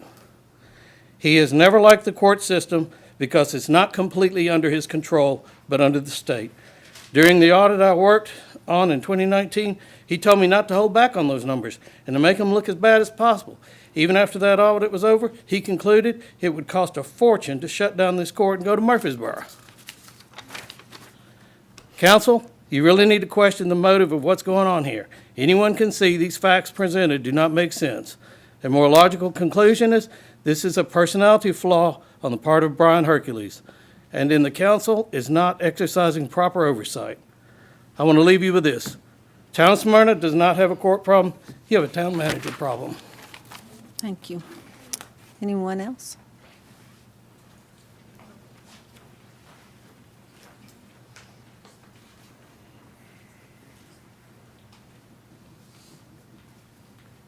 Good evening.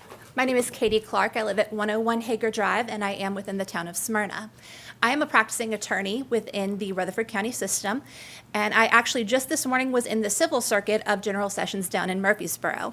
I want to speak mostly to your comments about judicial efficiency and my perception as an active practicing attorney. Although I don't practice in criminal law, I can tell you that as Tennessee has grown, so too have our court dockets. What once might have been an expedited and quick trial has now turned into a very long delay. I personally deal in the probate division, where I am dealing with people who are dealing with the loss of loved ones and the loss difficulties in their family situations. I have worked also in the town of Smyrna General Sessions Court under the auspices of Judge Lynn Alexander, and I can tell you that they were very busy a few years ago when I worked there, and I suspect they have only gotten busier. In the interest of judicial efficiency, rather than putting our citizens on a docket that is in a remote location that pushes them to compete with people from Laverne, Eagleville, and Murfreesboro, which we know has grown exponentially in the past few years, I would like to ask that this council keeps our court in this system so that our citizens and the victims of these crimes can be heard in a quick and expedited method according to the principles of judicial efficiency. Thank you. Thank you.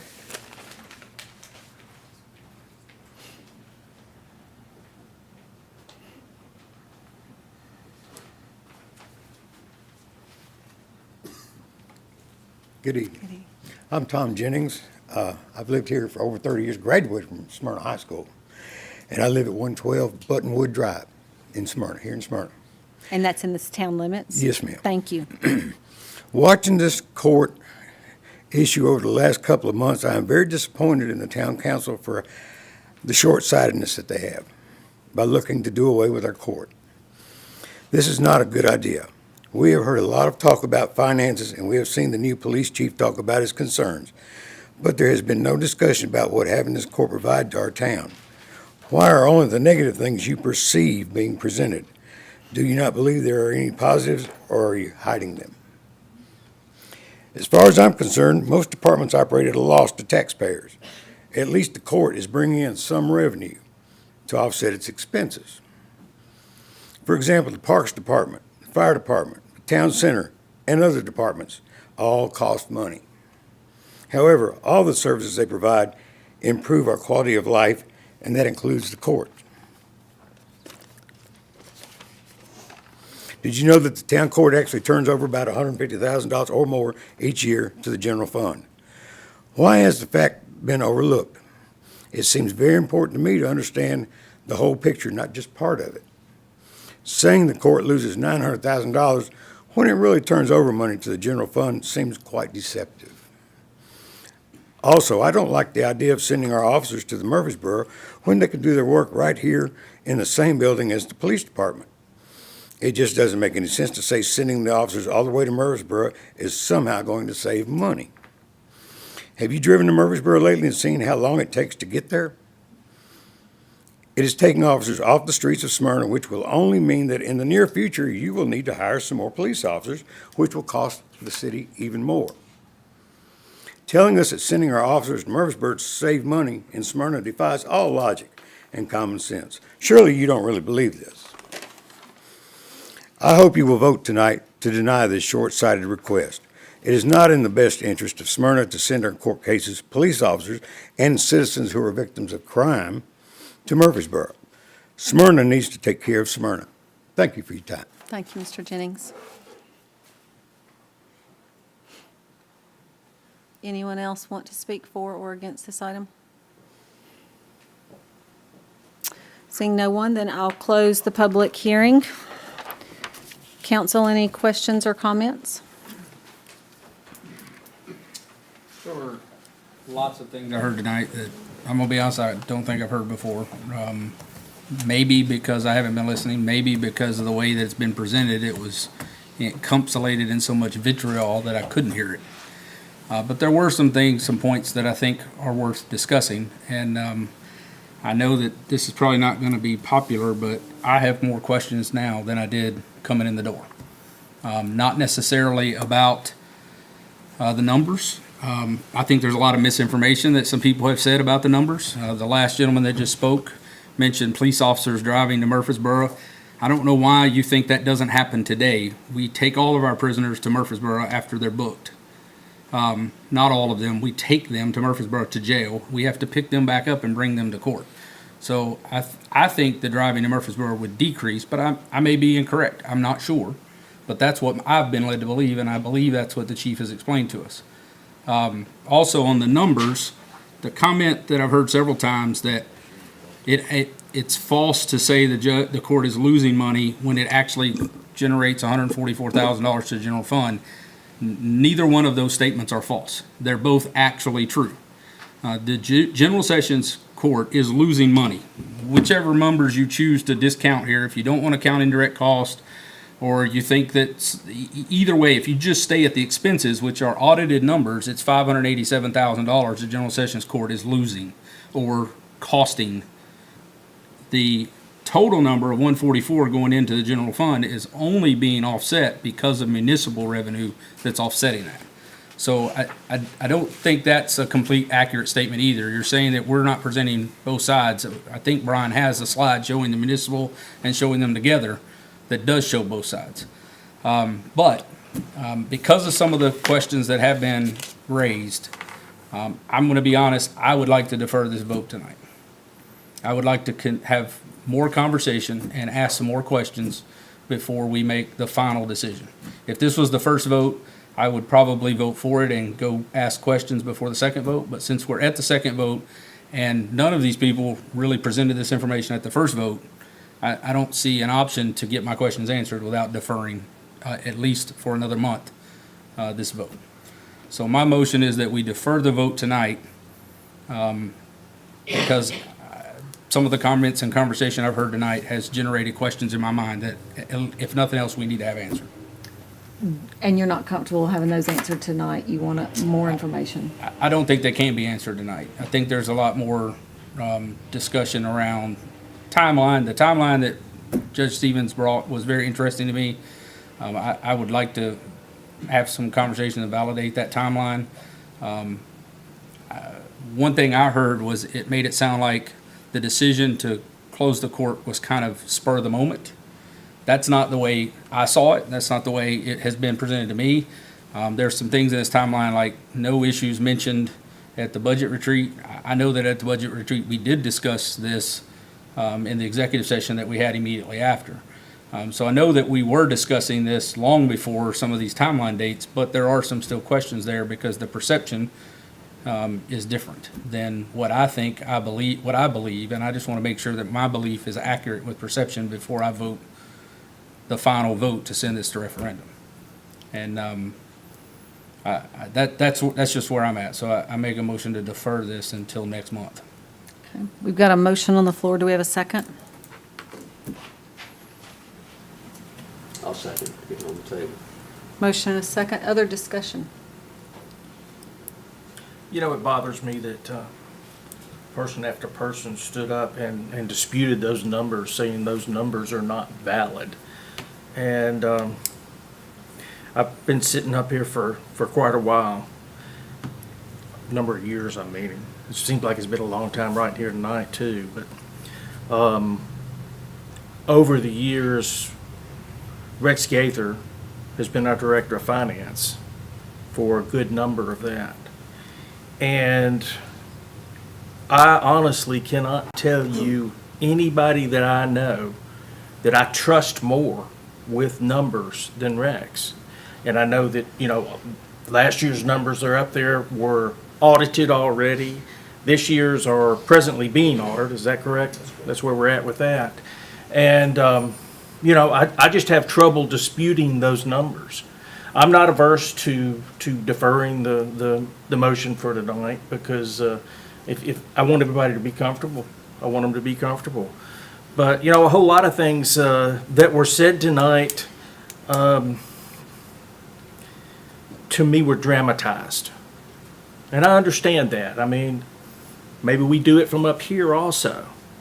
But, you know, one of the things that I have to look at is the simple fact of that bottom line up there. And, you know, there's been discussion about when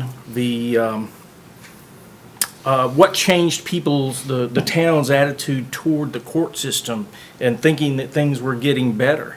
And, you know, that issue really comes down to, and Mary Esther frequently refers to it as a deep dive into the court system. And, you know, we've looked at the court system, and when the deep dive happened on it, that's when we broke out the general sessions and the municipal and saw where each one of those separate courts, you know, we're a municipal court with general sessions powers, but each one of them has an effect on the budget. And looking at which one cost what, which one was what's the word I'm looking for here? It sustains itself, and one doesn't sustain itself. And one of them is kind of a parasite on the other one. And, you know, in comparing this department of the town to the rest of the departments of the town is something that I find is pretty unfair when it gets down to it. This was given to me about 20 years ago by the town of Smyrna, and I've used it over the years. Today I pulled it back out, and I had some notes in here from another issue from years ago. And right here, I don't know how many years ago I wrote this, the town is not a money-making venture. It is about the value of the services. And when we start looking at the parks department, the utilities department, the quality of life issues, here we go. Where's the value? General Sessions Court is a duplicated service that is in Murfreesboro. It's an expense that we really don't need to take on. And I feel like that it's an expense that we do not need to shoulder. I mean, it's one of those things that, and I've said this before, when we started that court many years ago, one of the greater values of it was that the merchants who received bad checks didn't have to go to Murfreesboro. Well, we don't really have that anymore. Nobody writes checks anymore, much less bad checks anymore. So, you know, from that, it loses a whole lot of its value to the citizens. I dare say 90% of Smyrna citizens will never set foot in General Sessions Court. Now, the municipal, that's a little bit different story. You know, that's the traffic court and the Probably code 97% violations. will. Say again? 97% will set foot in municipal court, Rob. Did I say municipal? No, I meant- you said it right. you said it right. Okay. Okay. Well, I mean, that's all I've got. Like I say, I'm not averse to deferring it for tonight. That will work. Other comments? Okay, we have a motion and a second on the floor to defer. All in favor say aye. Aye. Any opposed? Motion to defer passes until next month. We'll move on to new business, and we'll have our Planning Commission report. Our first item is consideration of an ordinance relative to the rezoning of property located on tax map 28, parcel 31.01, to go from R1 to PRD. This is requested by Jennifer Speck. The property requested to be rezoned contains 31.68 acres and is located at 602 and 604 Rock Springs Road. Kevin? Yes, Mayor and Council, this is a rezoning request, 602 and 604 Rock Springs Road. Land use plan would support medium-density, single-family residential in this area. Surrounding zoning is a mix of R4, R6, C2, and the Harts Branch Village PRD. There are 2 existing houses on this property, which would be removed as a part of this development. The proposed PRD is for 192 townhomes and 21 single-family houses. All units would be sold via a horizontal property regime. Townhomes range from 1,500 to 1,800 square feet, and the single-family houses would range from 1,500 to 2,200 square feet. The materials would be a mix of brick, stone, and cement board siding, and all requirements of the town with regards to open space parking and setbacks would be met. One access point is shown to Rock Springs Road. Now, there would be a connection as well to Ledbury Drive, which is stubbed into this property. The right-of-way of Imperial Boulevard abuts the northeastern corner of this property as well, and right-of-way is shown crossing the property per the major thoroughfare plan. When Imperial Boulevard is extended, there will be a connection from this development at that time. In addition, a stub street is proposed to the north. A traffic study was submitted which recommended that a 4-foot wide shoulder be added to the northern side of Rock Springs Road. This development would also be required to add a sidewalk along Rock Springs Road as well. The Planning Commission did recommend approval 3-4-1 against with 3 conditions. One, that any improvements recommended by the study, traffic study, excuse me, must be completed by the developer. The required minimum fire flow is a standard 1,000 GPM at 20 PSI. That's not currently attainable at this site, but the town does have a water line improvement project which should be completed in approximately 1 year. That would take care of any issues. And Road G is shown connecting to Imperial Boulevard. Until that can actually happen, there would have to, in the interim, there would have to be a turnaround compliant with the 2018 fire code in that area, and they are showing that on their plans. With those conditions, staff would recommend approval. Tim or Mark, anything on this? Yeah, I'll add, yeah, if you'll keep that slide up, you'll see the single-family homes that abut the Hickory Trace annex there. So we're actually having single-family to single-family, which softens it. But even with that said, you'll notice there are several stubs that are included there that will get you to Imperial Gardens Boulevard. And that is actually on the major thoroughfare plan to complete that. The other thing that I would add as far as, just looking at it from a density perspective, it's actually less dense than Harts Branch and Alta Depot. And it is consistent, if you'll look at it, with, we've got the R6 for the Imperial Gardens and the Harts Branch, which was originally zoned that would have provided a mobile home site there. It's actually less dense, again, than Harts Branch and Alta Depot. I'm not sure about Imperial Gardens as far as the density of those apartments. Kevin and I were kind of talking a little bit about that. Yeah, I don't know, I'm not sure about the density, but this proposed density on this is about 6.7 per acre, so I'm fairly confident that that Imperial Gardens would be more than 6.7 units per acre, most likely. So it was because of that, with staff recommendations that we voted to approve this. Questions or comments? I was going to say, Tim, I know I was watching it that night. I was here the first night too, and they did some changes between the first meeting and the second meeting, and to try to help on that. And I personally think when you look at R6 on one side and you look at what's on the other, it's probably a pretty good transition between those two.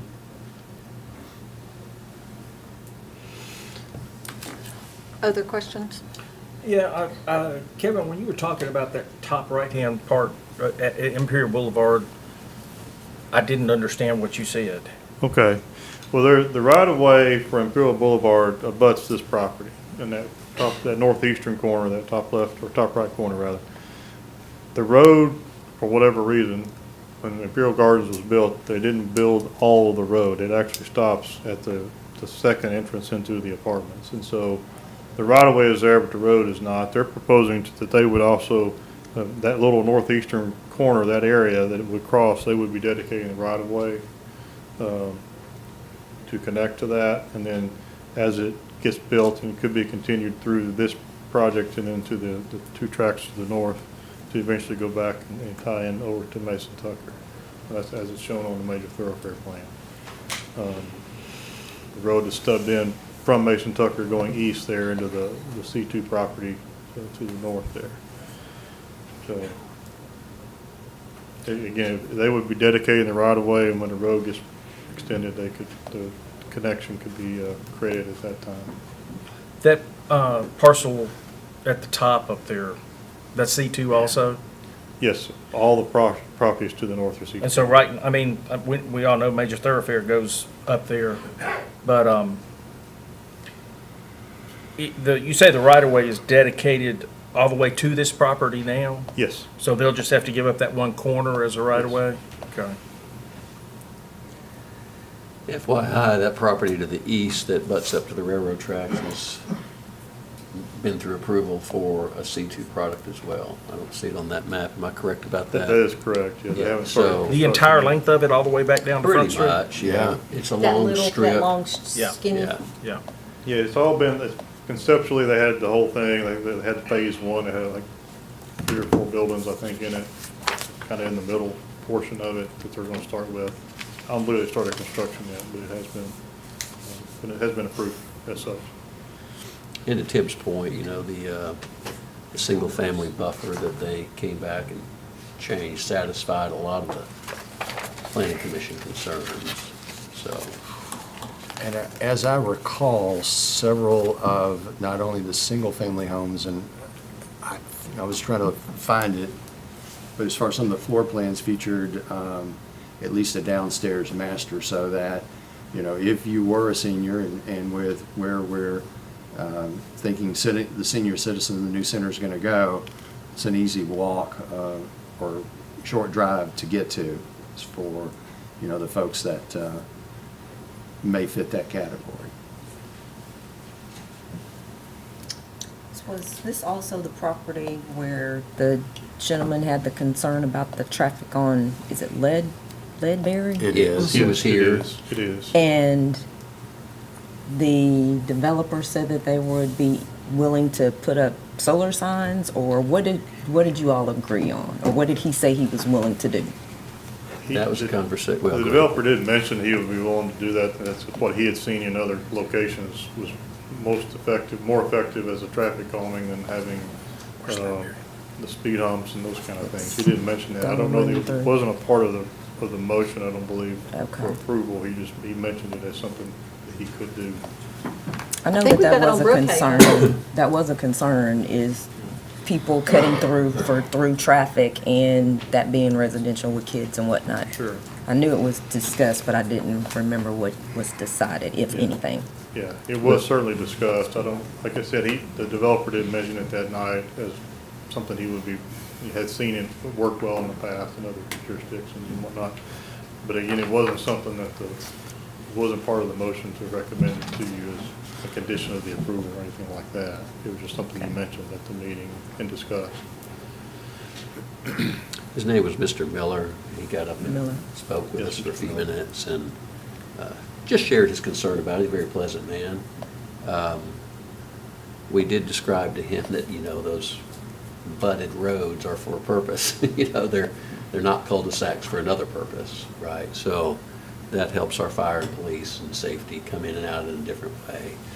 Some of the developments we're seeing take place currently, for example, the one we saw tonight, have a lot of capped roads that can go into other properties, so when they do develop, there'll be other ways in and out. So that just makes all the sense in the world. He understood it, I think. He got it. So I think he did. Other questions or comments? This is called Spring Branch. Yes.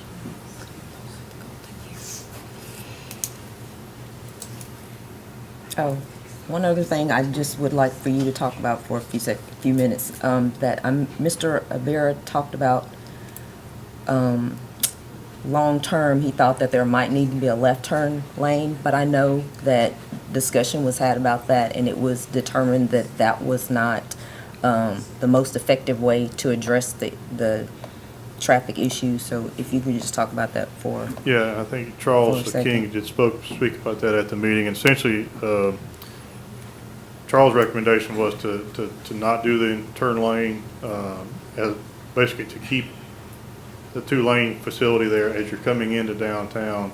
That actually would help slow the traffic down versus having the turn lane there. And that was his recommendation as you're coming toward Front Street, where you really don't want to and really can't widen once you get to Front Street.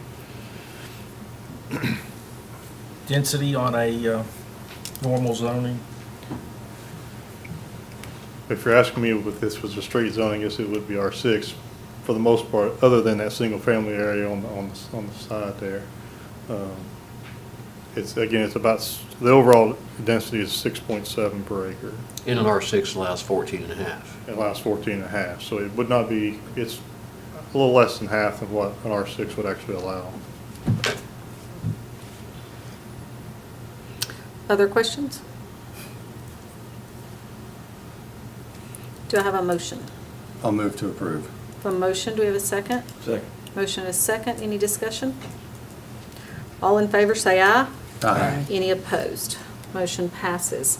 Move on to item 2, which is consideration of an ordinance relative to the annexation and PRD zoning of property located on tax map 51, parcel 3.00, requested by CSDG on behalf of the Narren Family Trust, containing 45.79 acres. The property is located on Cooks Lane. Yes, the property that is the subject of this request is on Cooks Lane, about 700 feet south of the intersection with Rock Springs Road. Land use plan would support medium-density, single-family here in this area. Surrounding zoning is R1 and PRD, which is the Gwynn Farms PRD in town, and RM in Rutherford County. The town would be providing all services except for water would be provided by CUD. The CUD has indicated there is adequate domestic flow but not fire flow, and staff did receive a will-serve letter from CUD which does detail the requirements for the developer to correct that fire flow deficiency. This proposed PRD is for 145 single-family lots. The houses would range from 1,800 to 3,000 square feet. All homes would have a 2-car garage. The materials would be a mix of brick, stone, and cement siding, and all requirements of the town with regard to open space, parking, and setbacks would be met. One access point is shown to Cooks Lane with a sub-street to the south and 2 to the east. One of the sub-streets to the east would connect to Gwynn Farms. At the present time, the approved PRD for Gwynn Farms does show a sub-street into this property, but at a different location. However, that PRD has been requested to be amended due to environmental factors on the site. Staff is evaluating that amendment, so the proposed amendment would connect to this property at the location that is shown on this plan. So whatever ends up there, where those 2 roads on the map that's on the wall there, it doesn't show them connecting, but they would connect when everything's actually constructed. So there would be that connection there. The Planning Commission did recommend approval of this request 4-0 against with 4 conditions. One, for them to submit a traffic study, and any improvements recommended by that study will be required to be constructed by the developer. 2 entrances will be required to this development due to the number of units. The proposed connection to Gwynn Farms will serve as that second connection, but it must be constructed prior to construction of the 100th home in the development. Comment 3, there was some of the inconsistency with how they were showing corner lots and their setbacks, and just asked them to clear that up. And then that the required minimum fire flow is 1,000 GPM at 20 PSI. As CUD has indicated that this cannot be met at this time, no plats can be approved until a timeline for those improvements to correct that issue has been established. And with those conditions, staff would recommend approval. Question for Kevin on this?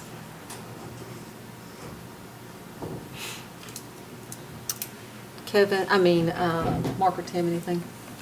I think it met all of our guidelines for an R3 style development. Yes. So we supported that consistency as much as anything. Then do I have a motion? I'll move to approve. Do I have a second? Second. Motion is second. Any discussion? All in favor say aye. Aye. Should we wait? We'll wait. Does he abstain? Somebody go bang on the door. Let me go ask him, does he vote yes or no? HG, say aye. Hope he turned his mic off.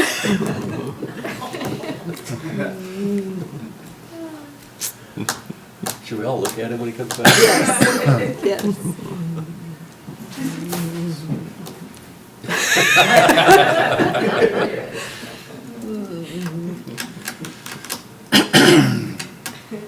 It's gonna be really awkward if it takes a long time. Yeah. Huh? It's gonna be really awkward if it takes a long time.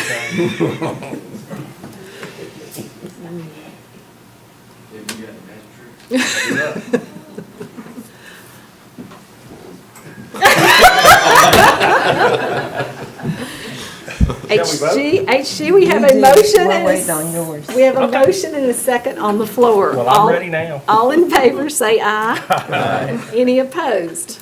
Motion passes. Did everything come out okay? Scar tissue. I don't want to know. This thing's We'll going move off on the rails. to item 3, which is consideration of an ordinance relative to the rezoning of property located on tax map 49M, Group A, part of parcel 9.00 to go from C2 to I1, requested by Robert McCormick. The property requested to be rezoned contains 3.13 acres and is located on New Nashville Highway in Colonial Circle. Yes, Mayor and Council, this is a rezoning request. It is at the corner of New Nashville Highway and Colonial Circle. Land use plan for this area is the mixed-use corridor character area, which would support a mix of retail and service uses for the local and regional market. The surrounding zoning is a mix of C2 and C3 in town and RM in Rutherford County. The Planning Commission did review this request, did recommend denial, 440 against. Staff would also recommend denial. Mark or Tim, anything? Yeah, I'll make a motion to deny based on the inconsistency with surrounding zoning. A motion to deny. Do we have a second? I will let Jerry second it. Jerry seconds. Any discussion? All in favor say aye. Aye. Any opposed? Motion is denied. We'll move on to item 4, which is consideration of a recommendation for the Planning Commission to call the money held in escrow for Lee Road Partners LLC for the Creekstone Village development. Yes, Mayor and Council, the town has held money in escrow for this project since June of 2018. The surety was put in place to cover the final topping for the Creekstone Village development, which is a 28-lot, single-family development, which is 100% built out. The money we hold in escrow is in the amount of $16,700. I won't read all 17 items that are still on the list remaining to be done. This is something that the town staff has been working with the developer to try and get rectified, and probably for the past year and a half, multiple times, and the developer will promise to meet with us on site, and then it never happens, and myself and Mr. Rose both have tried to do that. We have received multiple calls from residents within the neighborhood asking, when is this road going to be completed? And so we've again had no luck working with the developer on this. So we did recommend to the Planning Commission, and they concurred to call this money and any accrued interest held in escrow for this development, so the town can then go in and finish these issues up and get everything finished up. Do I have a motion? I'll move to approve. Do I have a second? Second. Motion and a second. Any discussion? All in favor say aye. Aye. Any opposed? Motion passes. Have we had this happen very often, just out of curiosity? It doesn't happen very often. We try very hard to work with developers, most 99% of the time. Not always as quickly as we would like, but they do finish the job. This particular developer, this is only the second development he's done. He did another commercial development, actually. This is the only residential one he's done in Smyrna. So we weren't able to. Is that something we look at moving forward, that we've had these kind of issues? We've or- actually had that conversation. We did. You did? Yeah, Okay. the money that we're bonding is generally not enough to finish a Right. job. This was a case, I think, that met that same criteria. It did, yeah. So we've asked Kevin to look into raising those bonds, so we would have plenty of money in case, I mean, it gives them skin in the game. Yeah. Right. and Jeff Mr. can talk Peach is about that. also- And we made some improvements to the development agreement as well, that evaluates it on a yearly basis, so that if it takes 6, 7 years down the road to be built out, that each year Kevin can evaluate to see if that bond needs to be raised because of inflation, those types of issues. And I know we've already voted on it, but I assume 16,000 is not gonna take care of Yes, it. it And won't, we no. just, is there any way we go back still on them, or is that over? We would. Yes, we'll exercise every legal remedy that we have to recoup those costs. Does that prevent them from us allowing them to do business moving forward? Currently, yes, there's not a forever, Right. but as far as would keep them, as it exists now, it keeps them from receiving C of Os and other projects of stuff, but I don't know that they have any other projects. They don't have any other Uh, project, no. But But there are, for those that are developing other places, there are some stick versus carrot things for them. Okay. Did I get a, did we vote? Yeah, I got a motion second. Okay. Item B, consideration and authorization for the mayor to execute a resolution approving the economic impact plan for the Stewart's Landing development area. Ron? Mayor and Council, as you know, this is something we've been working on for a while on the Stewart's Landing TIF. This is our second reading. We've gone through this. The developer is here tonight if we need to have any questions answered. Just for your information purposes, we will be going this Thursday night to the county commission for the full commission approval of, hopefully, approval of this TIF as well. Once that's in place, then the developer can begin to move forward with his financing. So we'd ask that you would approve this. And if you have any questions, we're happy to answer those. Like I said, the developer is here. Any questions for Brian on this? Move to approve, Mayor. A motion to approve. Do we have a second? Second. Motion and a second. Any discussion? All in favor say aye. Aye. Any opposed? Motion passes.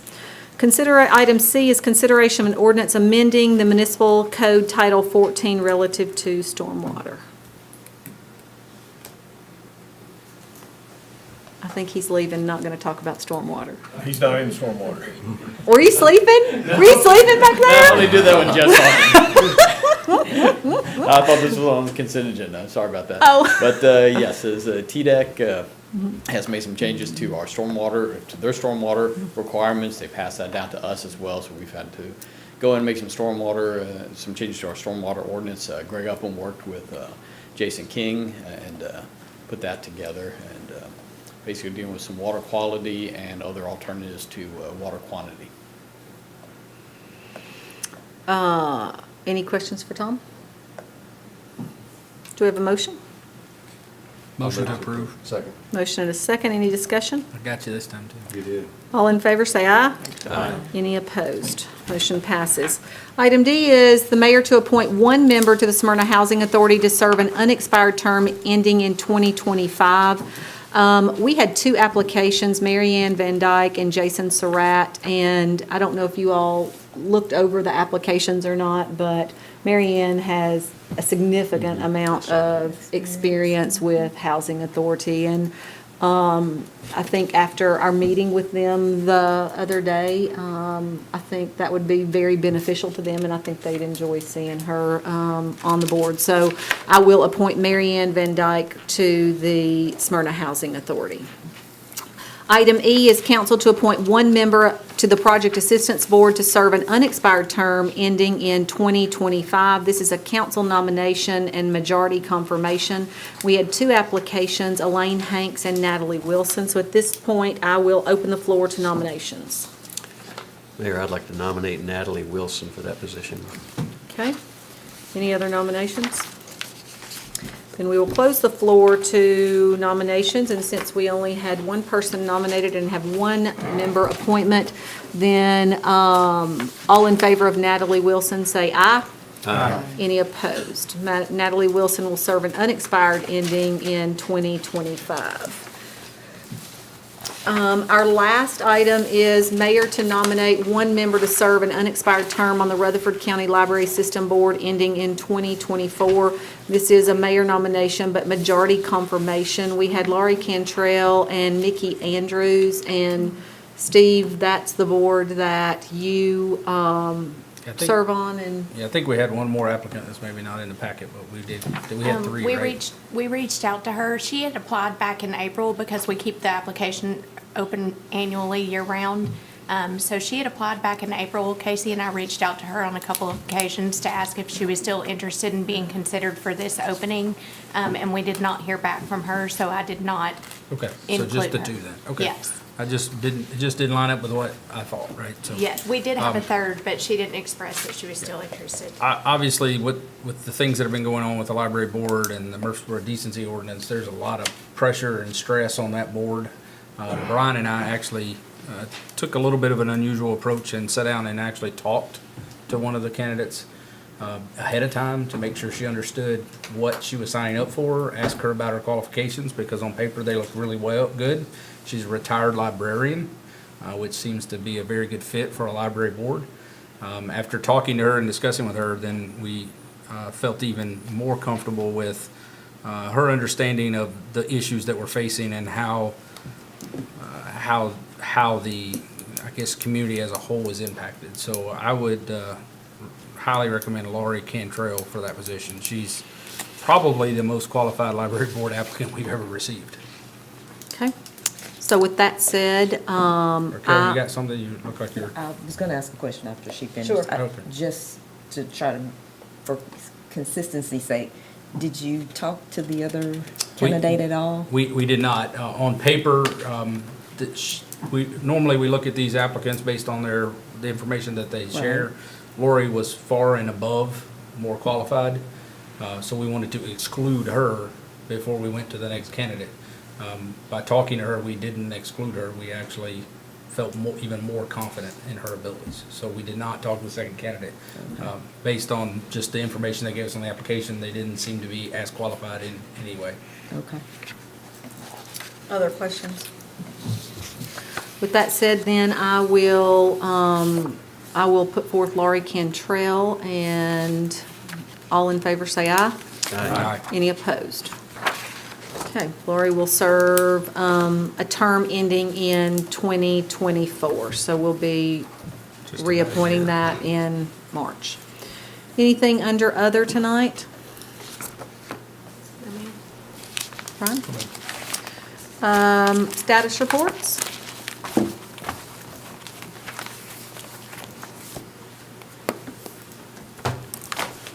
August state shared tax, we received $640,156, which is down just a little bit from August of the prior year. We'll monitor that going forward. August local sales tax, we received $1,657,278, and overall our sales tax is above budget. So HG's doing his job. Yes, ma'am. The lady right over there doing her job. We'll get to her in Ah, just a there you minute. go, there you go. Everybody's working. Okay. Rex, looking at the state share tax, it looks like that's a trend that August is. It's tax-free. Huh? Tax-free. Explains it, absolutely. Other questions? Okay. Then we will, announcements. Anybody, directors have announcements tonight? Amber? No, ma'am. Brian? I've got a couple of things to share with council. One is I just, this afternoon before the council meeting, I was able to go down by Woodfins and visit with Mike Hollinshead and his family, and I just want to remind everybody of the loss of his brother, Robert Law. He was 58 years old, so I think it kind of was an all of a sudden thing, so just keep the family in our prayers.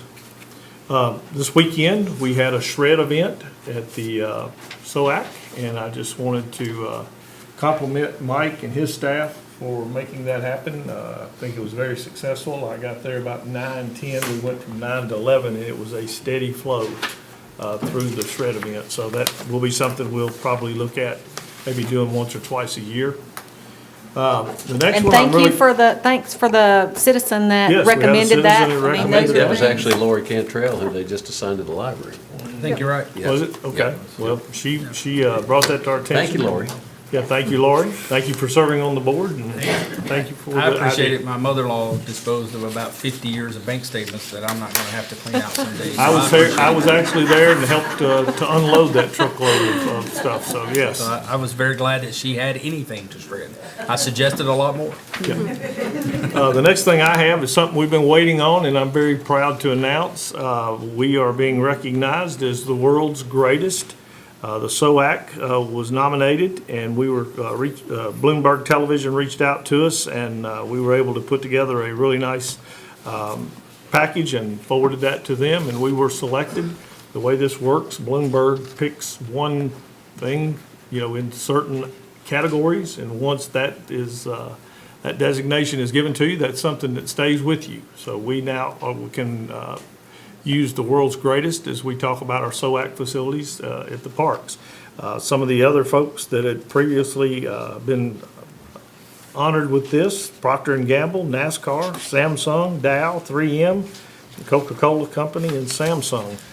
We will be getting more information out on our social media effective tomorrow, and we'll also be giving some times that you can go online and see the Bloomberg TV show and the times that the town of Smyrna will be recognized as the world's greatest. So congratulations, Mike, SOAC staff, and the facilities that the town has seen fit to put down there. That's it's a great venue, and the mayor and I and Courtney, I think, were interviewed during this segment, so it really looks nice, and very proud of that work that was done. So we are the world's greatest.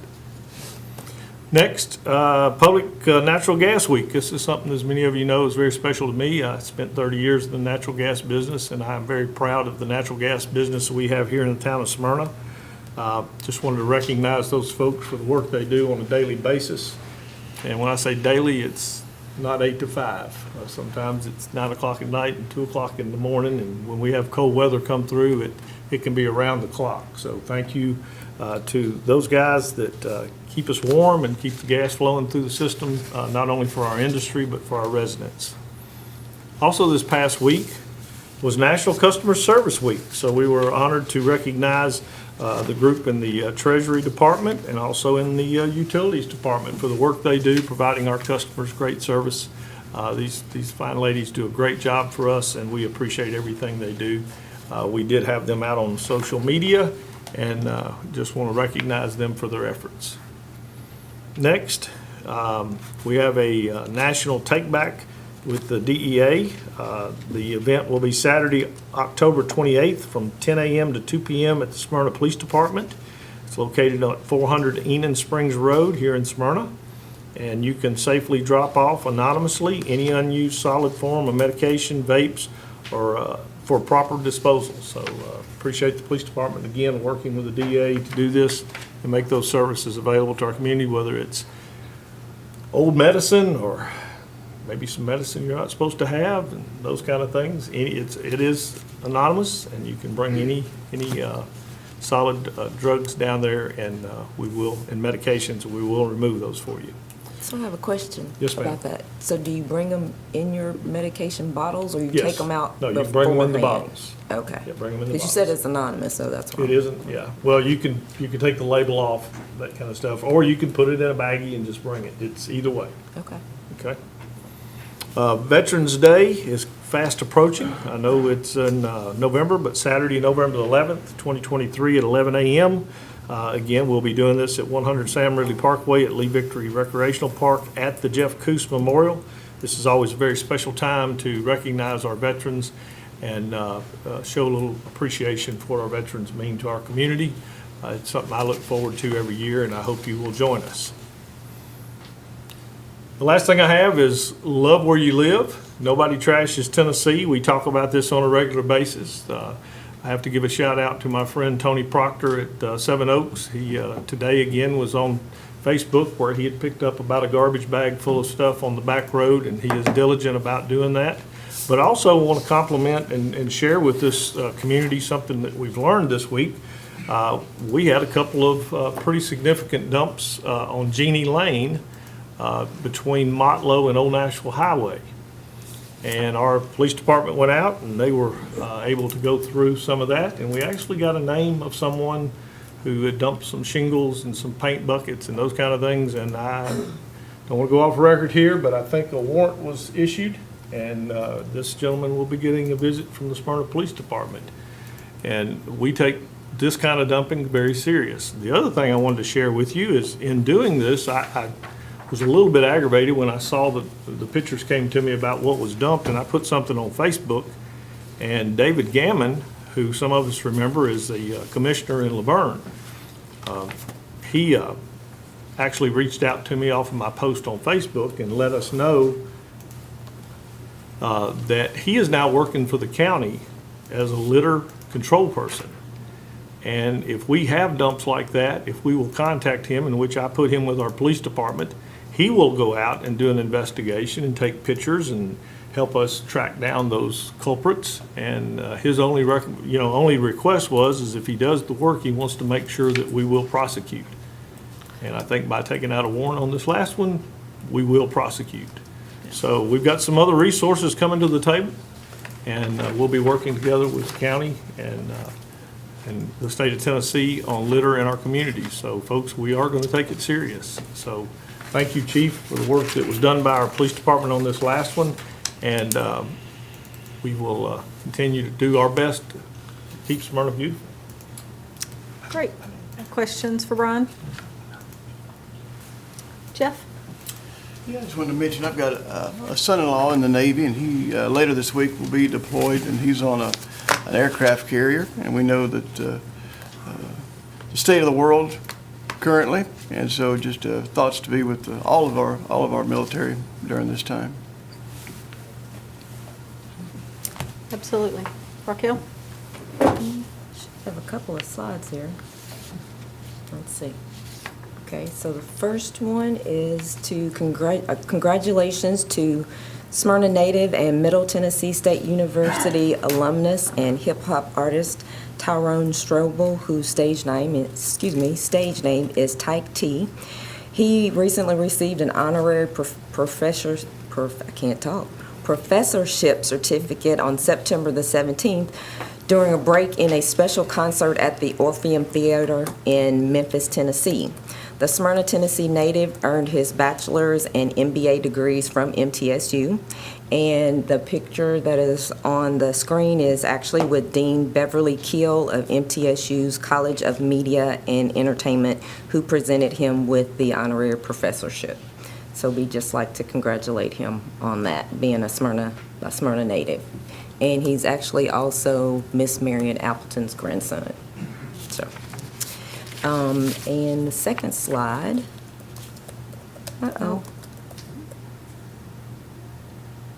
maybe not.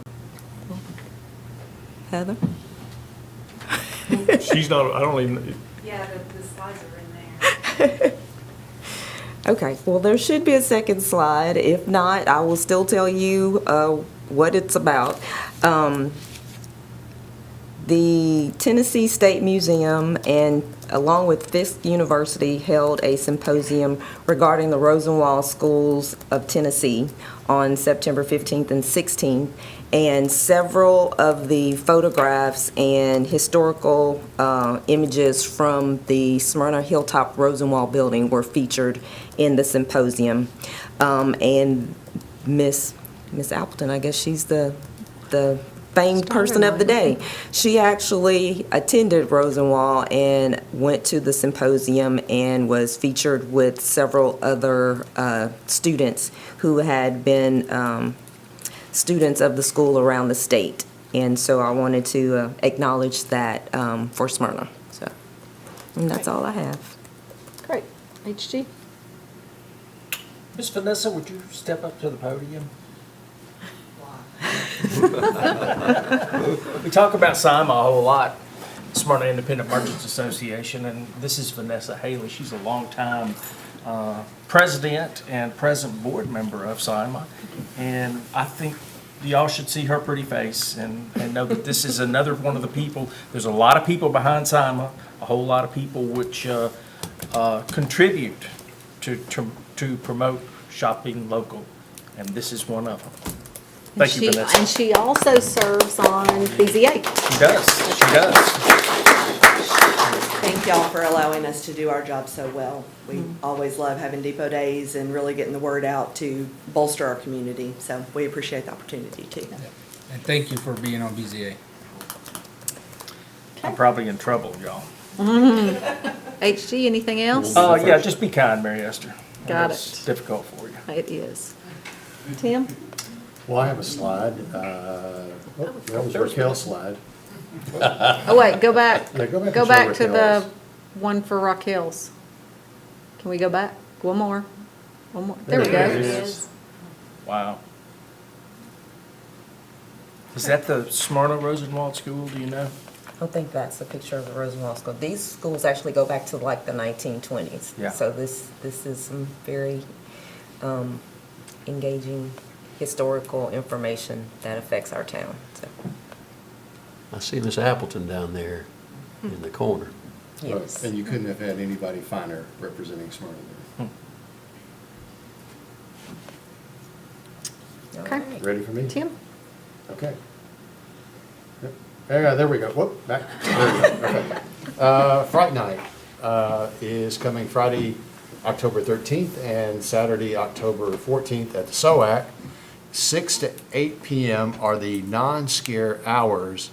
HG will be there from 8 to 10 during the scare hours, and I'm not quite sure what that means, but. It's an interpretive dance he does. Yeah. We're doing a dual dance. And then we have Halloween in the Park, Saturday, October 28th at Sharp Springs, 3 p.m. to 8:30 p.m. That's it. Yeah. Jerry? Nothing. Steve? I have a slide as well. Chief, I think you guys have the Smyrna Fire Department open house at Fire Station number 6. Is it number 6? Yeah, I guess that's our newest one at Morton Lane. There'll be car seat safety checks, 911 simulator, apparatus safety demonstrations, inflatables, smokehouse, Sparky the Fire Dog, and free hot dogs and popcorn. That's the most important part. That is Sunday, October 15th, so coming up 1 p.m. to 5 p.m. at the Morton Lane, right across from Cedar Stone Park. And I don't have anything else. Mark? Yeah, our condolences to the Hollingshead family, obviously. Thank you, Vanessa. Again, I was going to mention how much we appreciate all that you guys do and put together for Depot Days especially, but not just Depot Days, right? You want to take another bow? But Depot Days is one of those things that we all get to physically and see it, be a part of it, and it's always a whopping success for our community. The slide you see up there is for Centerwell Senior Primary Care. Brian, Todd, myself, Tim, and HG were able to make it to the ribbon cutting. And it's a really neat place. It's located right beside CVS Pharmacy there on San Bernardino Parkway. It's a new building, and they provide a lot of care towards our senior population, Medicare patients, and things of that nature. So they really do a good community service and well-staffed, beautiful building. HG and I had some fun today. We got to go over to the Senior Activity Center, the Smyrna Senior Activity Center, and share lunch and about, 30, 45 minutes of updates for, what would you say, HG, 50, 60? At least. Maybe more. Yeah.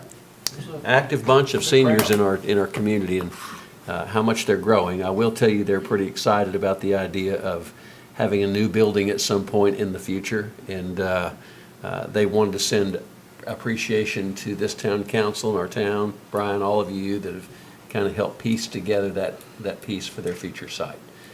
They are terribly excited about it, and they just wanted us to pass that along. So, other than that, the last thing I have, my daughter is going to be 39 in October 12th.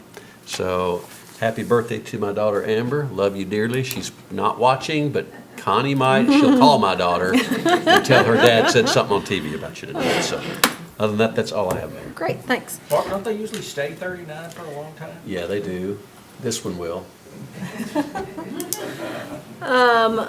Couple of slides tonight. The town of Smyrna was proud to be a supporter of Motlow State's American Hero Expo. And the event is in collaboration with the Army National Guard and provides career training to high school students that are in Rutherford County enrolled in criminal justice, IT, cybersecurity, and EMT health science programs. So they get to talk directly with those people in those fields about what they might want to go into for a career. Smyrna Parks and Recreation Department is looking for craft vendors, businesses, and groups that are interested in promoting their organization at our Halloween in the Park event. The booth cost is $35. Registration can be found on our Town of Smyrna website page. Halloween in the Park will be October the 28th at Sharp Springs Natural Area Park, and the event is from 3 to 8:30, and setup would be from 8 a.m. to 2:30. Our annual tree lighting ceremony will be Tuesday, November 21st at the Smyrna Depot at 6 p.m. You can bring the family out to kick off the holiday season. Photos with Santa and Mrs. Claus will be provided by the Smyrna Fire and Police Departments. Food trucks will be on site. Join us for the 48th Annual Christmas Parade, which will be Sunday, December 3rd at 2 p.m. If your organization is interested in participating, please visit the Town of Smyrna website for registration. In addition to enjoying the parade, we invite you to make a difference here in our community by donating to our Christmas Parade Food Drive and Nourish Food Bank. Town personnel will collect these non-perishable food items from spectators along the route, and entry deadline is Friday, November 17th, and no late entries will be accepted. Also, if you want to bring your food by here at Town Hall, we will accept it here as well. Council, anything else? If nothing else, we're adjourned.